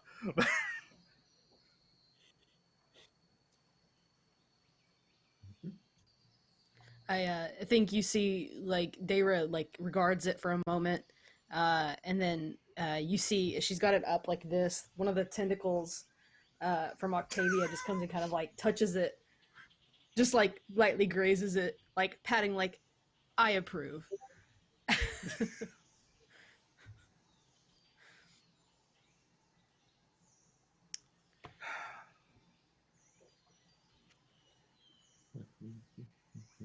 I tend to not make much, but this is one of the things I'm proud of. I'm honored to wear it. And Amaranthus will sort of just... They'll initiate sort of like a side hug kind of thing, like, this kind of thing is new to me. I'm not used to being the one to initiate affection. So if this is weird, I'm sorry. Dayra, like, stiffens for a moment because she's just not used to contact. She's been alone since Chris died. And she looks up at Amaranthus and she just nods and leans into it. Like, you're good. And I'm going to start looking around to make sure our tail hasn't, like, found us.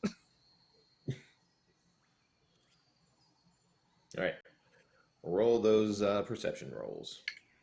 And it's because with the Bane, because I can't see in the dark, right? Correct. Wait, do we have... We all have boons from those retweets, right? You do. If you would like to use one, it will cancel out that Bane. Yeah, let's do that. Mm-hmm. I'll use mine now. Would I... Well, I don't see shit. That's a good old 6, Paul. Mm-hmm. Sounds good. When looking around, I also, one of my professions is pirate, and that kind of seems in line with maybe something a pirate would do. So... I will give you a boon for being on a boat and looking around to see if you're being tailed. Okay. Also, doesn't Octavia have something for this or no? Am I forgetting? Oh yeah, I forgot about that. Now, let me take a look at this. So she Almost has positive. sight. She gives she gives me sight enhancement. So I have a +5 bonus to perception for the duration of the sight enhancement. So I take a charge on that though, right? To use it. It does.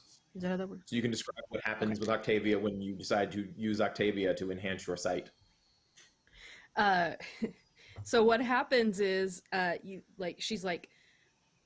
pats her head and gives Octavia a little rub, and then Octavia just kind of like, it makes a very like sort of like suction-y sloppy sound as she just kind of goes over her face, and then it's like she gains the sight of Octavia, this undersea octopus who just like the eyes kind of like glow just a touch. Shri would be so proud.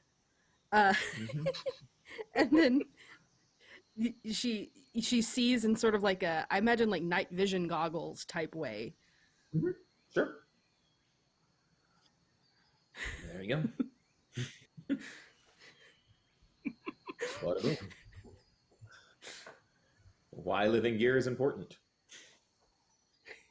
Roll it. Yeah, roll that Are you also beautiful using... bean footage.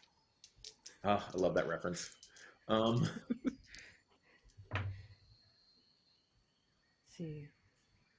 Yeah, I rolled an 18 plus 5 for Octavia. 23. And my boon was a 6. Yeah. So 20.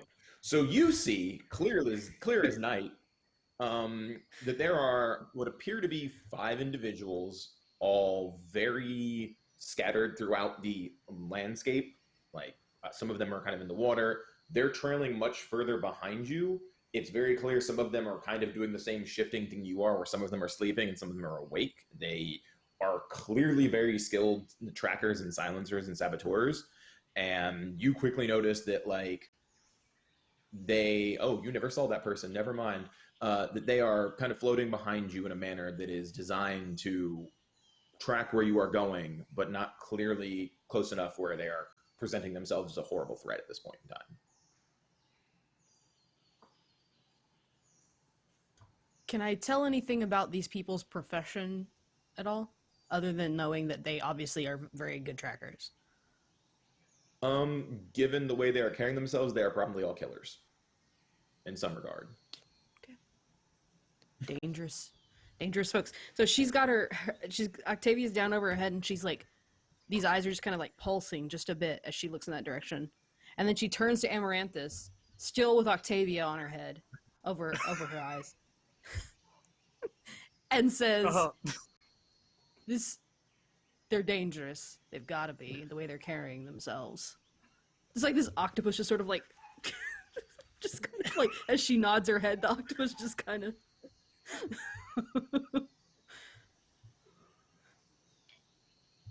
So that means we should probably wake everybody else up.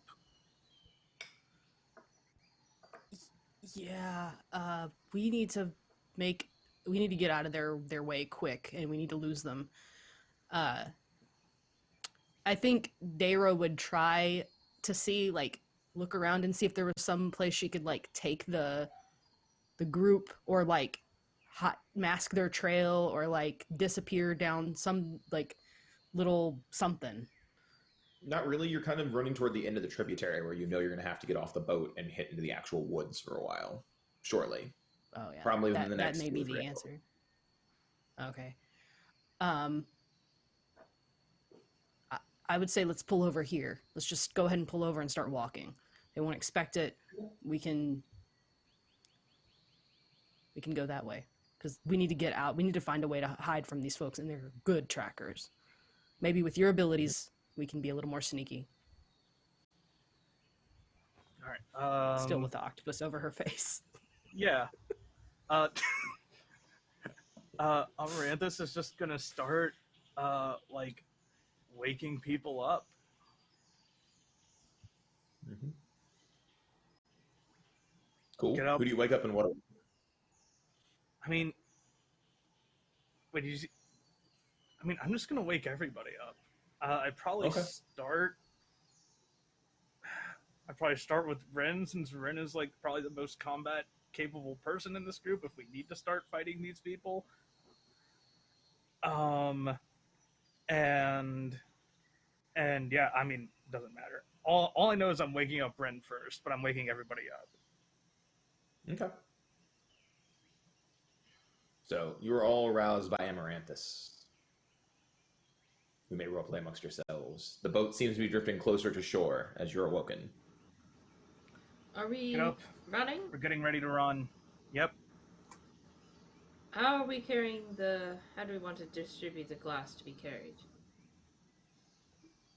Frankly, I'm not sure we really have time to take it with us. I mean, the yellow glass can go in a bag, no? Right, did we grab enough to jam it in? Oh yeah, you guys have a backpack. You effectively have a backpack full of yellow glass. Okay. And then Shri probably has another one full of clear. Yeah. Yeah, Shri's got 3 pieces of clear glass that are large enough to hold 3 a moat. pieces. That's Okay. chaos. And then you have 3 martial-sized weapons and a dagger-sized weapon of red glass. I could carry the I yellow also- and just jump away. Yeah. I also have a sack. Mm-hmm. It's in my gear, so I have it if we need it. I got it. Yo. I mean, you have options. You're clearly wanting to keep the glass at this point in time, but yes. What direction do we need to head to get to where we're going? You know during the day, you'd be using. Well, it's clear. What professions do people have? This is important right now. Well, nothing. Does someone have navigator or navigation and/or something that deals with forestry? The closest thing I have that deals with forestry is plant tender. Nope. That's just taking care of plants. I have secret, and artist. Shri's only wilderness profession is nomad, so she's used to traveling. Shri could probably tell you if you told Shri where you all were going, she could probably tell you what general direction to head in. I also have guide. Yeah, That I was is gonna say very I have guide. key. I have guide, gatherer, and then another. So those are my. Those two with guide are even apothecary. better. You know, especially Silphi will be able to tell you we need to head this direction based upon this star that'll take us towards this town based upon the map I saw before Amaranthus ripped it up. And we need to head that direction this way pretty quickly. Like, you're aware that, like, you're in this weird place where if you were to march, double time it, or just want to run away from these folks, that you would probably get there in a few hours, but that's going to be real strenuous and rough. If they maintain their distance, which they seem to have done through the day and through the night so far, you could see if that pans out, or see if they want to close on you eventually, or you could just try to gun it and go. You are aware that, like, there appear to be 5 of them. 2 of them appear to be sleeping, aka they're floating in the water face up as they're tied to their compatriots that are kind of dragging them through the water, so that they are constantly moving. That's They're like so a little funny. float of river otters. That's so cute. If they were trying to kill us. Do they seem to be following the boat because they can see the boat, or are they following the wake that it leaves behind? You're not exactly sure, but it is assumption that, given the fact that 4 of them are in the water, that those 2 are the ones in the water are probably following the wake. The one that is on the shoreline is probably following the boat itself. So if we could just jump off the boat and then just set the boat to continue down the river. That might distract them for a little while, given that they're not that close to us. Correct. So we could do that, and if we all know the general direction that we're heading, if we split up, if we get split up, then we know that we could all meet back at that place that we're heading. So Dayra, who, you know, being a seafarer, can probably swim the fastest. So you actually yeah.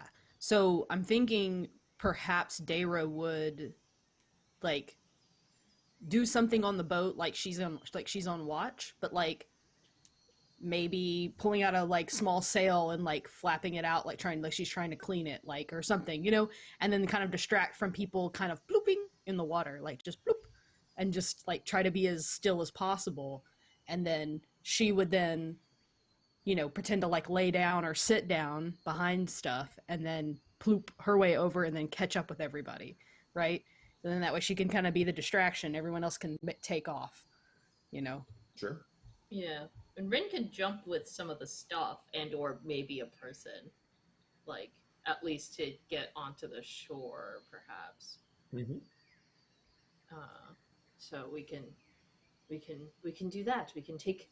So I guess we should pack what we think we might need to survive in the wilderness. And so here's my universal question right now: does anyone here not have a 10 agility? Ooh. Oh, I don't even need to check. I think I'm just there. I'm just at 10. I am just at 10. Okay. All right. Good. Then I am happy to script out how this happens rather than make people make rolls for your masterful plan. Before we leave, I will... Oops, sorry. Oh, sorry, go ahead. Go ahead. You're good. I was saying before we leave, Shri will spawn her chaos shard, just in case they do need to fight something. She wants to be prepared. And Sure. And she'll go ahead and just take damage for that. So Sure. No, I'm making sure if we had a klutz in the party that could blow the whole plan by just splooshing into the water with a less than 10 score, I was going to make some rolls appropriate, but we don't. So I, by the way, must apparently take Discord to do my Chaos Shard. So I will roll for that while you all talk about what's happening. Instead, Shri explodes, and yeah. I And mean, dies. that would certainly be a distraction. Yeah. Rin can take the Amaranthus. yellow glass in her backpack. Oh, sorry. Yep. So, okay, since Darby, Daria, Jesus, has taught us a bit about yellow glass. Like, let's say Amaranthus took some yellow glass, dug like a pretty shallow hole, dumped some yellow glass in it, and then covered it back up. Could I effectively create like a pseudo landmine if these people decide to follow us in the direction we went? Or if they stepped on it with enough force, kaboom? maybe, but it's also debatable because the issue is you're dealing with trackers and you're digging a hole and you're stalling for time rather than moving away from them. Right, rather than just running. Mm-hmm. If we just yeet yellow glass at them, will it explode? Like if I throw it and it makes okay. If you hit a hard enough surface, yes, it'll shatter out and explode. It basically already has all the trap kinetic force that it needs. So if you yeet a large shard of yellow glass into not the water, because if it splooshes into the water, it's going to sploosh into the water and sink to the bottom. If you rail it into a tree or do something that's going to cause it to impact something very hard, it is going to make an explosion of yellow glass, correct? Okay. If you were to yeet it to the opposite shoreline, that would be appropriate.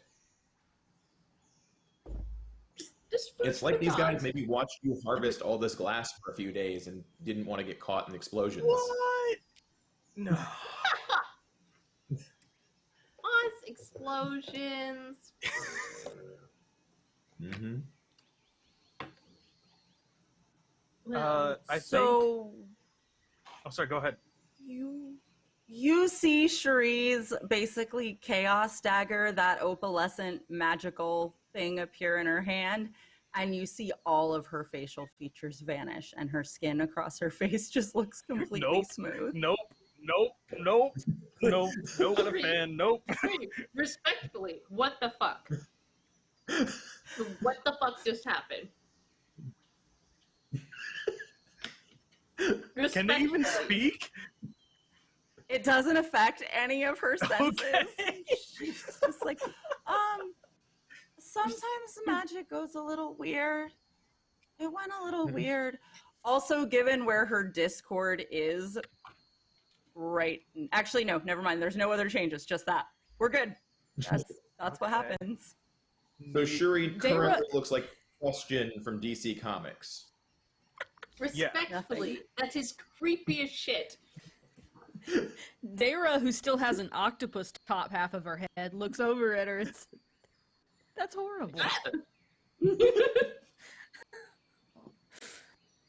Hopefully it goes away someday. Someday. Mm-hmm. Well, we could just paint Magic. features on that if we need to, Just a smiley face. Oh, God.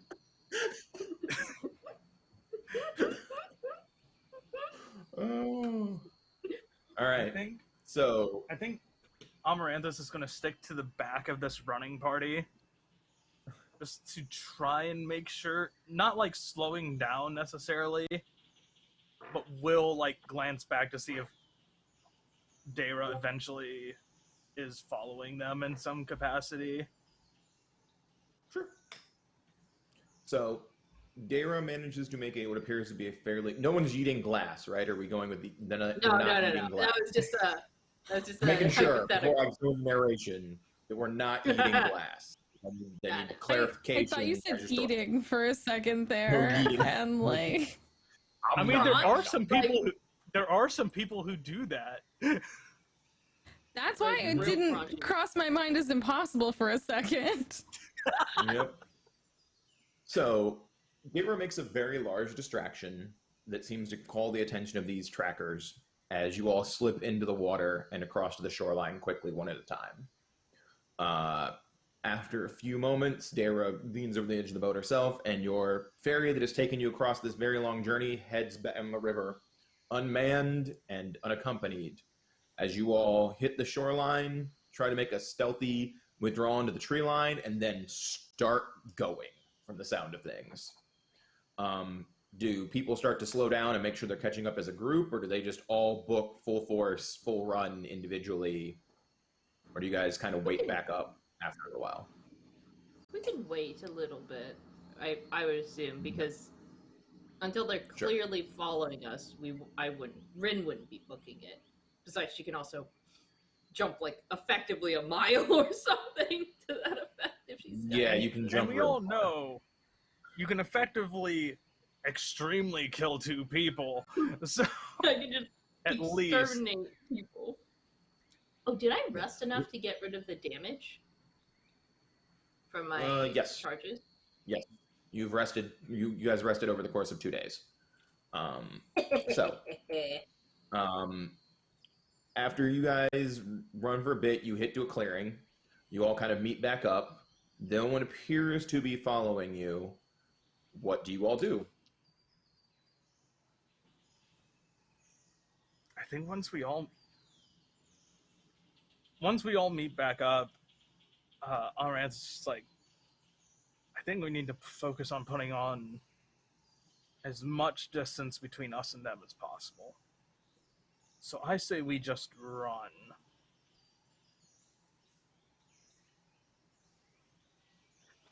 Okay. So you guys if you guys decide to kind of take a forced march, you travel for about 45 minutes. You guys are making, distance, and you will head into what appears to be like not necessarily the outskirts of a village, but clearly you see smoke rising a ways away, and you are running. As you start running toward the smoke, you'll hear a booming halt. Does everybody keep running, or do people actually stop? Where is the booming coming from? Yeah, that was going to be my question too. Is it like in front or behind? It is in front of you. It's like the tree line in front. Okay. Skirt? Skirt? Skirt's cool because Rin can just take a peeksy poo and then just keep going with everyone. Mm-hmm. We got Scout McGee over here. Do people keep running, or do they actually stop when they hear the halt? That's the key to what is happening here. Mm-hmm. Mm-hmm. Stop for a second to say, Stop. Go forward or go around? Yeah. Well, Shri would absolutely stop and look around. Mm-hmm. As soon as you all stop, you'll hear a question. What color is freedom? Ooh. Hold on. So I have a question, Paul. I have a question, Paul, though. Mm-hmm. Because of one of my secrets, do I understand this question as in terms of what the reply needs to be? You understand it as a question. You do not know the reply for it is coded. Cool. Rin will respond. Crimson like the blood of the oppressors. When will we be free? Only when we band together. And who will lead us down this path? The one behind the mask. At which point in time, you'll see a handful of people come out of the tree line in front and greet both Silphi and Rin. They are all armed, most of them with spitters and other weapons. 2 of them are insect, 3 of them look like mainlanders. And they'll be like, welcome, sisters. I see you are in mixed company. Correct. And the two insect bonded fucking like almost stare daggers into Amaranthus, but not quite. And No, they're good. They're good. Amaranthus. They're with us. They are. They are. These are good ones mostly. There You may vouch be for them? some. Yes. Very well. There may be some individuals telling us of a nature that we find unpleasant. Very well. We'll increase patrols around the area. And they basically escort you in past the tree line where you realize there's booby traps and other things. The trees do part for Amaranthus as they normally would, but he can very much tell, like, they're not in pain, but like there have been modifications to this area to make it like, it's not the Maginot Line World War II level styles, but it is very clearly that tree line of once you passed into this area, you are moving into what would be a war encampment. oh boy. Okay.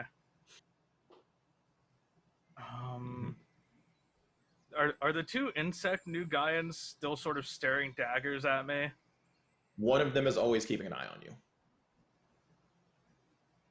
They're not necessarily staring daggers, but one of them always keeps their line of sight on you. Okay. But the one that has line of sight on me, God, I can never remember the name of this organization. Can you remind me again? Is it the Red Alliance you're looking for? Or is it a different one? That would be the name of the freedom fighting group from New Gaia that may or may also have ties in other places. Yeah. That would be the one you're looking for. Yeah. And Amaranthus will sort of out of, I guess it doesn't really matter. Sort of out of line of sight of the others, but if they see it, they see it. They'll sort of just part some of these vines that are on their hand and sort of revealing like a small, like, tattooed symbol of the Red Alliance on their hand. Fair enough. And then just closes it. Sure.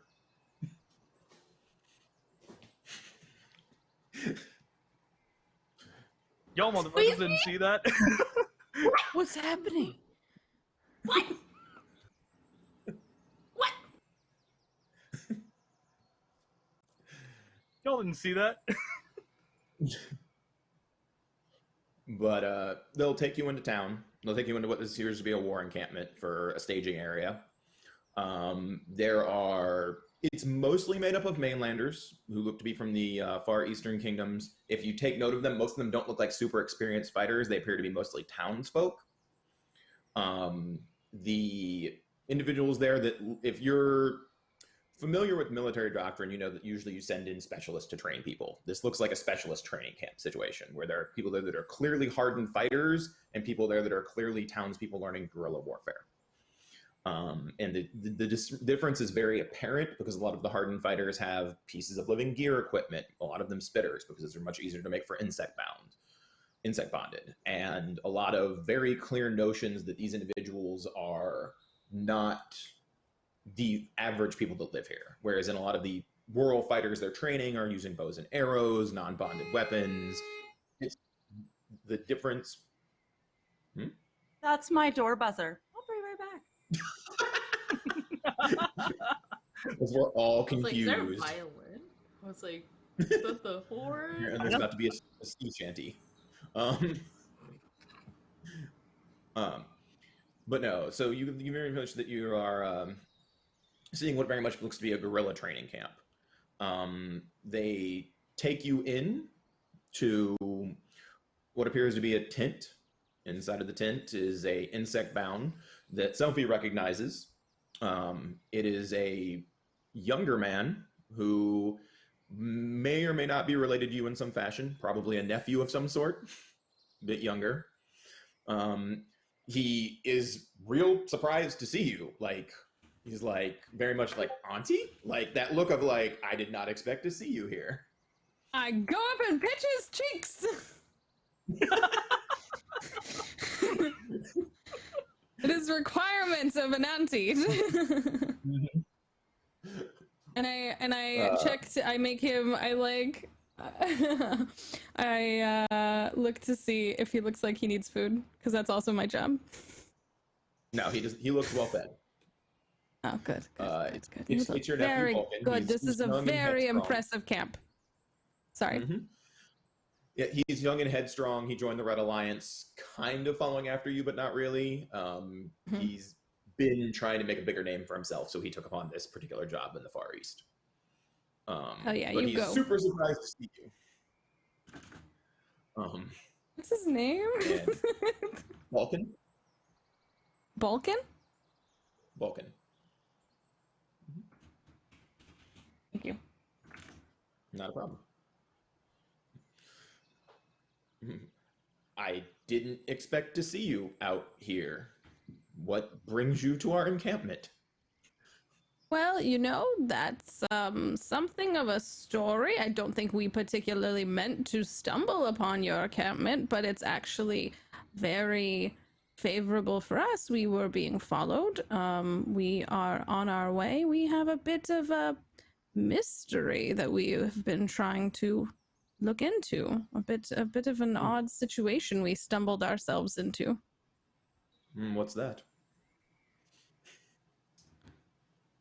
Is there a lot of people in here? It's like him, the two other insect bounds, and your party at this point in time. Okay. Well, then I'll show him Charlie, who's like wrapped up in my like papoose like little this little fellow. Well, we found him at the site of a blast. Where at? Well, it's been, you know, it's been a very long journey. Would we be able to lay down somewhere, maybe take a rest, maybe have some food? We haven't had any food, you know, it's been a we have been go, and you know how I always say, you need to stop and make time for yourself. Yes, Auntie, yes. He'll send out one of the guys to go get food for you all, and be like, do we need to catch up on more family matters? Basically inviting you to go speak with him more privately. I mean, I would, if they go in to get us food, I would definitely like be like, how's your mother? She's well. Like she's well. She's you know they go on. He basically goes on about how I haven't spoken to her in a couple of weeks, but you know last time I saw her, she was well. Everything looked fine. Everything was going well. You know she is younger. She is your younger sister, so you know she doesn't like to travel nearly as much as you do. He does kind of look around, and then he does finally see Shri and is like, I don't have words for your faceless friend. Oh, she has words. She can still talk. She's good. Does she need help? Them? She's fine, I think. This is normal. I'm okay, thanks. You don't see any movement in the face, but you do hear the voice come out. Yeah. Yeah, no, sure. So creepy. Okay. Yeah, I know it's a little surprising. Shri is a little unusual, but you know, she does things her own way, and if she says she is fine, then she is fine. You know, the Sky Dancer is a little eccentric. She's a little Shri's a little disconcerting. like Rin is actually a very well-established, hard-working member of our order. I have a Rin reputation. Okay. Glad to see Good. you Because proceed. you don't want to mess with Rin, trust me. That's why I said the word eccentric. That's a thorn Wait, spitter. does that mean you're not scared of me? Because I can do some very scary things. Well, I'm a little flustered, but I don't think we need to get into that. At the side note of her mentioning she does scary things, the guard that is left in like takes a position so they could attack if need be, because that is perceived as a subtle threat. So it is very clearly for everybody else that this person has moved to basically catty corner Shuri if something were to happen. Ixnay on the dangerous A. Well, I feel like everyone here is dangerous. It's not just Rin. I believe the rumor mill is that Rin has a particular set of skills that make people disappear. It makes people explode. Oh, okay. I don't think we're even talking about the same skill set then. I was unaware of that part. Listen, the more rumors that fly around about me, the better. I don't need to confirm nor deny anything, just that some of them may or may not be true. Fair enough. I'll make sure to pass it on to my mutual friends. So, no, we relocated recently from a village. Like, he tells you they basically relocated from a village that is the directions of where you are going. Why would you have left that area? Well, we were helping the villagers there, but suddenly the Naga attack increased in the area, which was very unexpected, and we don't need to pick a fight with them. Seems that a lot of the rumors in the land are true, that somehow the new queen might have convinced the Naga to do her bidding. Oh, that's very interesting. We've encountered some Naga on our trip as well.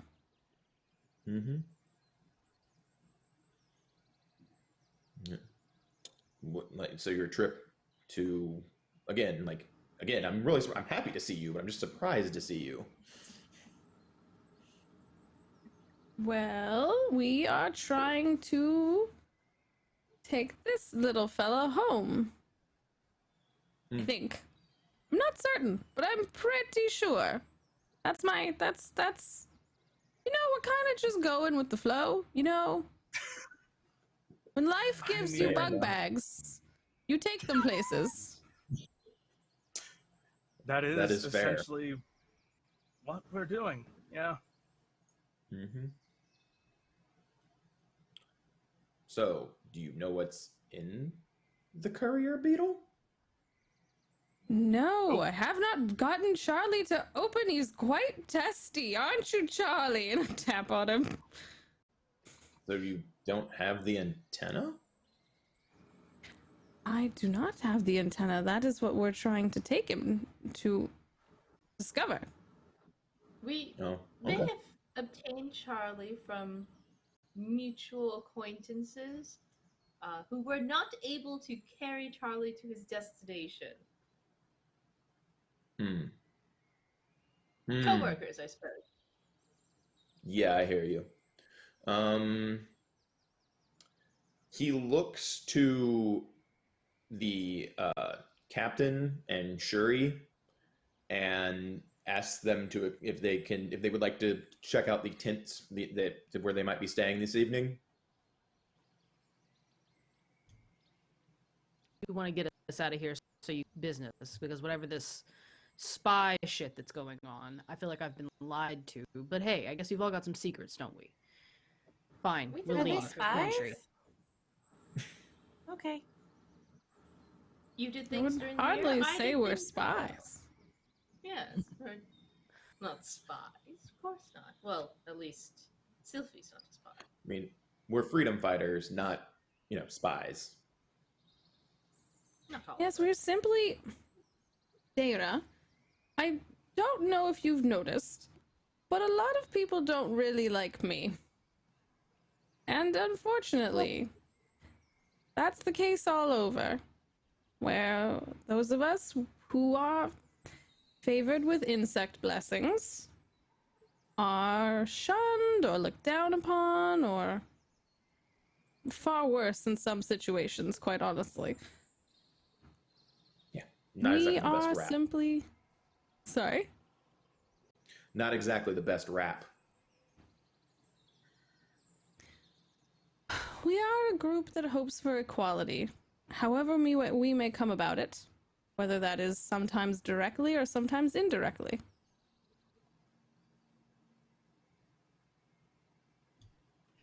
Okay. Well, everything's need to know, right? We'll see ourselves out. She like loops her arms through arm fees and says, "Come on, you little faceless weirdo. Let's go find some place to lay down." If Shri's face was existing, she would be grinning, but she very much, like with a skip in her step, like follows along. Mm-hmm. I mean, these people don't know who I am. I'm gonna follow Dayra and Shri unless somebody stops me. They let you leave. Okay. So I mean, Amaranthus didn't show them the tattoo. I showed one of the insect-bound guards that tattoo. Mm-hmm. Mm. Yeah. And then we were walking in. So, you want to share with the class? I just want them to stop fucking staring at me, man. So the three of you go out. There's several tents from like the freedom fighters. They're arguably a little bit nicer than the boat you were sleeping on, because Dayra did not keep the boat in great working order. So like the mattresses are a little softer, even though they're made of hay, and like they're not the worst accommodations for, you know, a guerrilla training facility. We're also not moving as we sleep. So correct. No, this is a base of operations. Yeah. After they leave out of the front of the tent, he will basically look at the ground for a moment, touch it, and burrow, and like basically make a hole in the ground. And you guys go down into a set of layers and tunnels. It closes back up behind you, and he will head into what is arguably probably the actual command center of the camp that is kind of under his tent area. He will head over to a, like, if you've seen like a workbench where you would normally hang up like tools, instead there's different antennas there. He looks through them, picks one out, and walks over to you and hands it to you, because clearly you want to open up what's in there.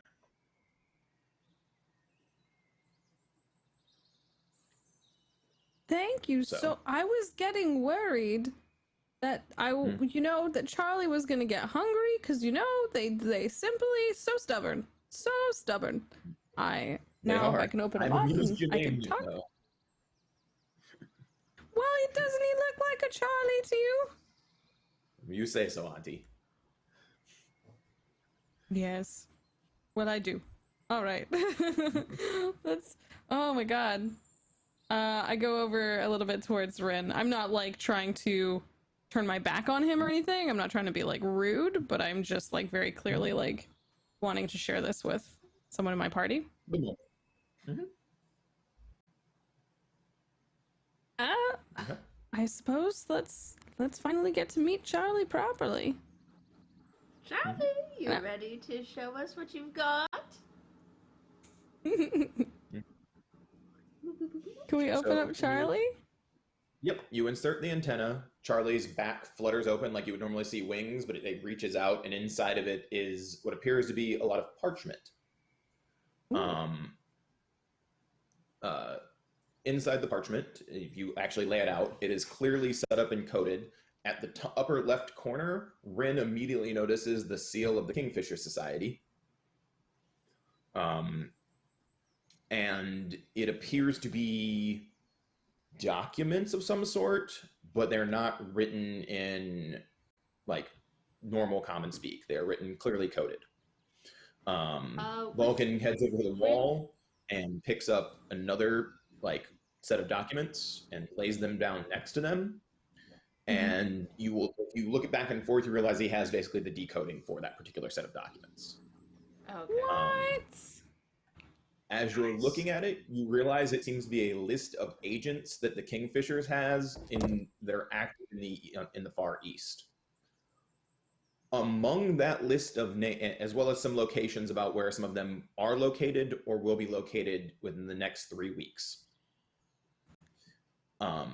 Amongst that list of names is a name you both super recognize, and that is Vek. That is the first mate of the Blue Shark, the ship that Leskin is the captain of. The person that killed your party members. might explain a few things. Mm-hmm.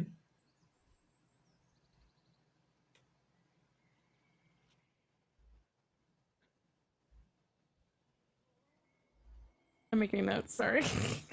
Yeah, You're no, fine, same. make I was notes like, I'm like,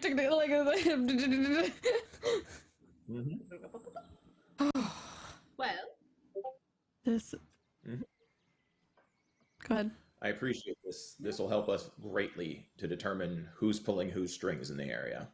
Is there anything else you need in general from this situation? Rin, is there anything else we need? you have someone who needs yellow glass, and will buy We it could always for use yellow prices. glass. Well, we may have obtained some yellow glass that our captain's perhaps looking to sell. Sure, I'll be more than happy to speak with your captain. They're looking to unload.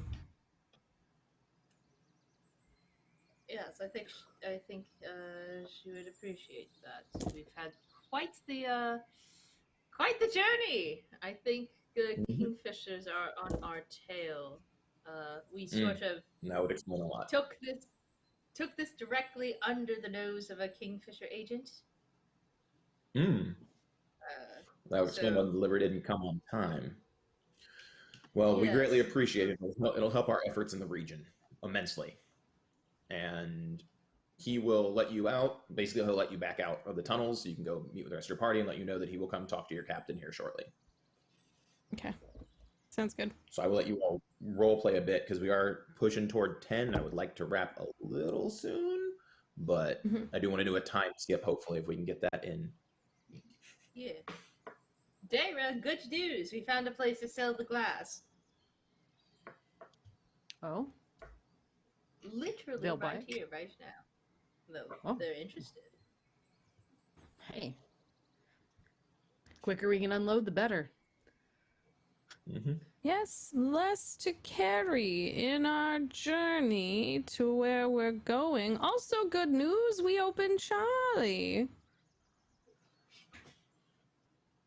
What I was will. it? Can Charlie's a living creature-ish, right? Can I like put him down and like have him crawl around to like?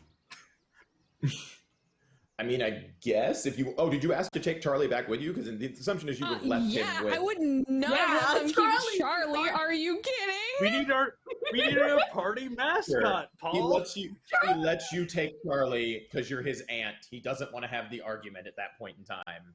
Like he's basically like, my auntie wants the courier beetle. It's just a courier beetle. Don't care that much. She's apparently very attached to this exact courier beetle. Yes. And we still have the papers, right? He kept the papers. You can if you took notes he kept the and look at papers. them. Yeah. But Okay. he very much kept the list of agents and names. But if you Okay, but want to have like looked we got over them notes. and have information about them, Yeah. I assume particularly that where he's going to be in the next 3 weeks. Yeah, that's the other thing. yeah. So after Rin gets Dayra happy with the proposition of selling glass, and I share the good news that Charlie is free and among us, and I let him crawl around to say hi to everyone, to like Shri and Amaranthus if they want to say hi to Charlie. And then I will slide some papers on which I took some hastily scribbled notes towards Dayra and say, we also might know where certain people are going to be in the next few weeks. You like see this like shot of her looking over it puzzled, and then her face just like stops moving, and she looks up and she's grinning. This is it.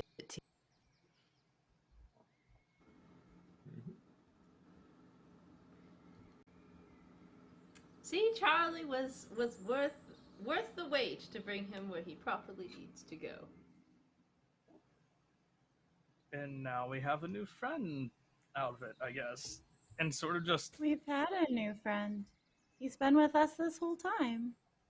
Well, I mean, And yeah, Shri will but just like he scritch can- his little bug head. But he can actually move about now, I guess. And yeah, so now we have his antenna, so now we can carry things in Charlie as well. Mm-hmm. I wanted to bust him open, but I mean, I guess he's useful. You win. Good job. Thank you. Sometimes patience is well worth it. Mm-hmm. Well, So, you guys know that the blue shark will be in a, not in Megalith, but in a small island area near Megalith that's kind of the extra rowdy place for pirates. They do not dock there often. When Dayra was a member of the crew, they probably docked there 2 or 3 times over the years she was on the ship. So it's not exactly a normal port of call for them. You guys have about 3 weeks or so, probably 2 weeks and some change, to prepare for this situation. You have a satchel of yellow glass you can sell or keep, and you have time. What are you all looking to do? we have 3 weeks of time. Mm-hmm. We get to do a time skip because you guys will be leveling up, and I still have to do a thing for Spencer. Because the level up milestone was getting Charlie to where he needed to go. Charlie! So We did it. I know the face thing doesn't do much, but I could probably still sell the glass pretty well.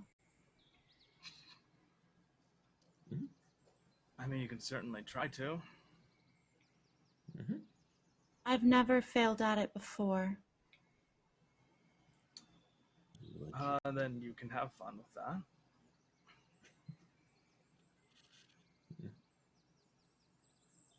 They will not be able to get a read on Shri anymore. Yup. Shri's got a fun little profession that helps. Yep. So the question before I start going to some narration, with some weeks remaining, is do you unload the yellow glass or the red glass to the Red Alliance contact you now have, or do you keep it for your upcoming adventure? I don't know. I'd like Having to a keep a bomb little yellow. sounds fun. Yeah. Okay. Yeah, Well, I was gonna say perhaps. keep a little bit of yeah, exactly. So I would how say much little? like keeping Grenade, like little small, like car bomby size. like maybe 10 or so like this sized bags so that you could place them and detonate them or something, or throw one. So about a third of what you have. Yeah, that sounds good.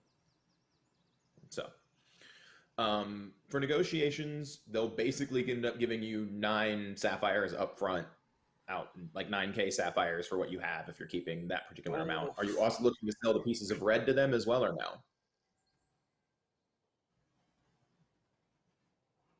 Does anybody feel like they need it for a weapon? I mean, what would that kind of pan out to any weapons that we already have? We can go look up the stats for it, but it is super illegal, and it's not like you can brandish it in the middle of almost any city except for maybe Megalith, and even then it's questionable if you can get away with brandishing it.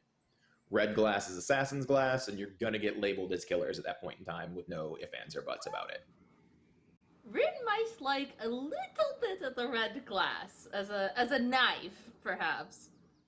A little kniff for fun. Mm-hmm. For fun, okay. For fun, So we have a of course. kniff. So we have a kniff for fun, and you're gonna unload the 3 martial weapons versions. They'll basically give you $1,000 each, so you can have 12K sapphires for all of that. Oh, shit. We got money. That sounds good to me. Yeah. And then you basically have to figure out how you want to split that amongst the group. Yeah. I mean, we could just make it an even 2,400 sapphires a piece. There's 5 of us, so Yeah. it splits evenly. It does. Yeah. Yeah, Yeah, definitely. 2,000. So 2.4K a piece. Woo! Everybody can add that, and I will get with people during between games for shopping spree things they want to have done over the 3-week time period. And I think one extra thing, if I may, real quick. Sure. Before things happen to you. Yeah. Amaranthus would probably work a little bit more on decorating the armband they've made for Dayra. Sure. And one of the things they add is actually Amaranthus is an actual plant. In my opinion, it's an extremely beautiful plant. And sort of around, like, basically makes a border using it on the armband. Mm-hmm. That's all they really add. Mm-hmm. Sure. Not a problem. So do you guys head back to Megalith for the 3-week planning and bartering and illegal trading and gathering goods and things like that? Hey, yeah. Rin would have probably spoken maybe one more time about, like, does any work need to be done in that area in the meanwhile? Just like, you know. Yeah, he can totally hook you up with some work if you're looking to do work. Just, yeah, a little bit. Not like, this is going to take all 3 weeks worth of my time, but like, oh, listen in here, oh, do this, that, and the other. Oh yeah, he'll totally hook you up with which profession are you looking to use? Entertainer or one of the other ones? If you were looking to use one of the other ones, ping me about it and we can come up with a side mission in PM, because it will explain why you're not anywhere near for the horrible thing that happens to Amaranthus. For our viewing audience at home, Spencer unfortunately cannot make our next game, so ill and awful things will befall our tree person Amaranthus. And it turns out while he's while Rin is away doing a job, while other people are shopping around Megalith, while he's not watching Shri on one of their days, Amaranthus goes about trying to acquire items to do some more crafting of living gear, and turns the corner and sees the face of a man who he helped destroy the entire village of. This man is very upset with you. Very ranty. Oh boy, there's no plant matter. I can't do shit. We're in a city. And while he's ranting and raving, he acted more as a distraction than anything else, because the agent from earlier, from the very first time you walked into the city of Megalith that you've been in a year, goes, "But we all reap what we sow," as some gentlemen come out from behind the alley and scoop you up. They are, if they can make any sort of noise, they're basically gonna try and go ballistic. Yeah. So anybody can hear them. Yeah. You would think you could make a lot of noise as quickly. You are fast. They are a bit faster in this exchange. Mm-hmm. It's one of those moments of, I am surrounded and this is really bad. It seems like they very much wanted to take you alive, because the first thing that touches you is a pin and your body goes rigid. You're familiar with the ability of paralyzation that some living gear can do. And in the individual, our good friend Sterling kind of repeats what the Kingfisher agent said: "We all reap what we sow." And then you pass out. Could I at least, I'm not sure how close any of these people are to me in terms of the party. Could I at least have gotten like a whip crack out before they are on me? You would think you could have, but they're just on you. Cool. I'll let the party know what they find around where you're all staying at the start of the next game session. Because, they're here to either cut you loose or find their friend. Yeah.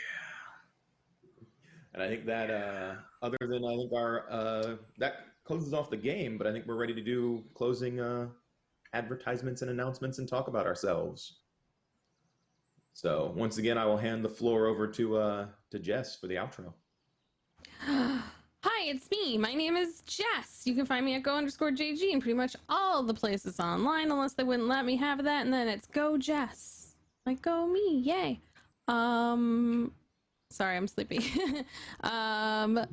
You can hang out with me live over on Twitch. I tend to stream like 4 or 5 days a week, doing a wide variety of video game and tabletop role-playing game content. I've been really, really in love with Hollow Knight lately. Always do some Stardew Valley. It's one of my favorite chill little games to hang out and play.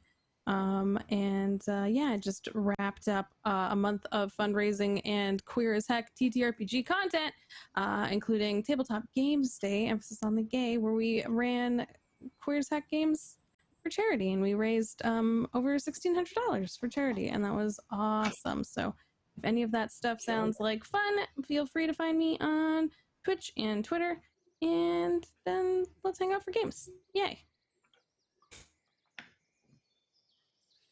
Darby. Hello, it's me. I'm Darby. You can find me on Twitter as @DarbyPack. That's my real human name, but really I'm just a possum in a skin suit. When I'm not here, you can find me on the Critical Misses channels on Mondays for Kingsguard, a Roll20 spotlighted game of D&D 5th edition, where I play Arabella Chestnut, who is a pink-haired dancer who is nothing like Rin whatsoever. You can also find me on the Chaotic Pod Twitch channel. It's a Twitch channel that I run with my co-host Harper, and we play like a variety of different games and do all kinds of stuff.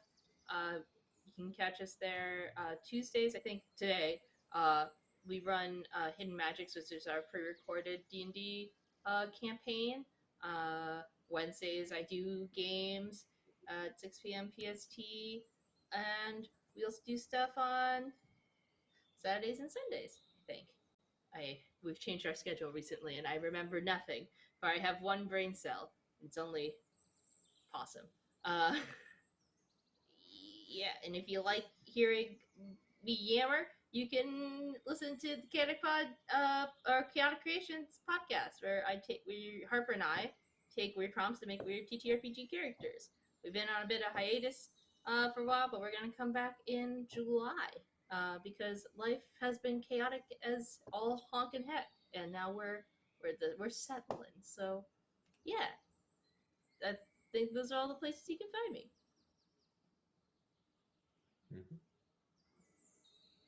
Gigi. Hey, I am Gigi. That's OMGG on Twitter, again with a 0 at the front. I get to be the quick and easy one because you can't find me anywhere except forgetting that my Twitter exists in between these sessions. But yeah, feel free to reach out if you want to do anything cool. I have so many ideas. Marlo. I am Marlo, and you can find me on Twitter at Marlo Bogwitch with 2 G's, like I said before. Not as cool as Snoop Dogg, but I do get the 2 G's too, so it works. I am, in addition to being here, I am also on Featherfall Tabletop Gaming every other Saturday for a 5e game where I play a bard who, she's kind of spooky-ooky. She's like an old dirge singer bard. She's a spooky girl. And then also you can find me on my my home podcast network. I call it my home. It's Misconceptions Podcast Network. I am on Sins of the Father, which is the like sister podcast for Misconceptions. I also like to plug Misconceptions as well because it's really great. It's coming to a close. It was the first ever City of Mist podcast. It's really great. My friends run it, and it's good, and you should listen to it. On top of that, I also run a very good podcast called Sins of the Father. I am a player and editor for that show. It reads more like an audio drama than an actual play and sometimes, but it is very good. And the cast is amazing, and we're playing children. And we just finished recording the first season, and shit gets real. These kids are scarred. I don't know if that's your thing. You want to see scarred children. You want to listen to scarred children. Look for their missing fathers. This is where you could do that. Sins of the Father. I also play a bard there, and she is a sweet child, not a scary person. Some sort of weird, old god-esque beast like what I play here. catch me in those places. And thanks for watching, everyone. Spence. Hello, I am Spencer at SpencerDV on Twitter and such. As we figured out at the end of this session, I'm not going to be here next week, but rest assured, come watch what these fine folks do on Asunder next week, and I'll be back for our penultimate session, either as Amaranthus or a new character, depending on what these people do. So, yeah, I mean, this is the only stream I've got going on right now, so that is it for me. And I have been the Paul Marchant, taking us through this journey. This is actually, no, I have something tomorrow. I'm on a one-shot tomorrow for Penny, for a tale. So that'll be a thing, and there's some other stuff in the works, so I hope everybody had fun, and we'll see you all later. I believe we are outie.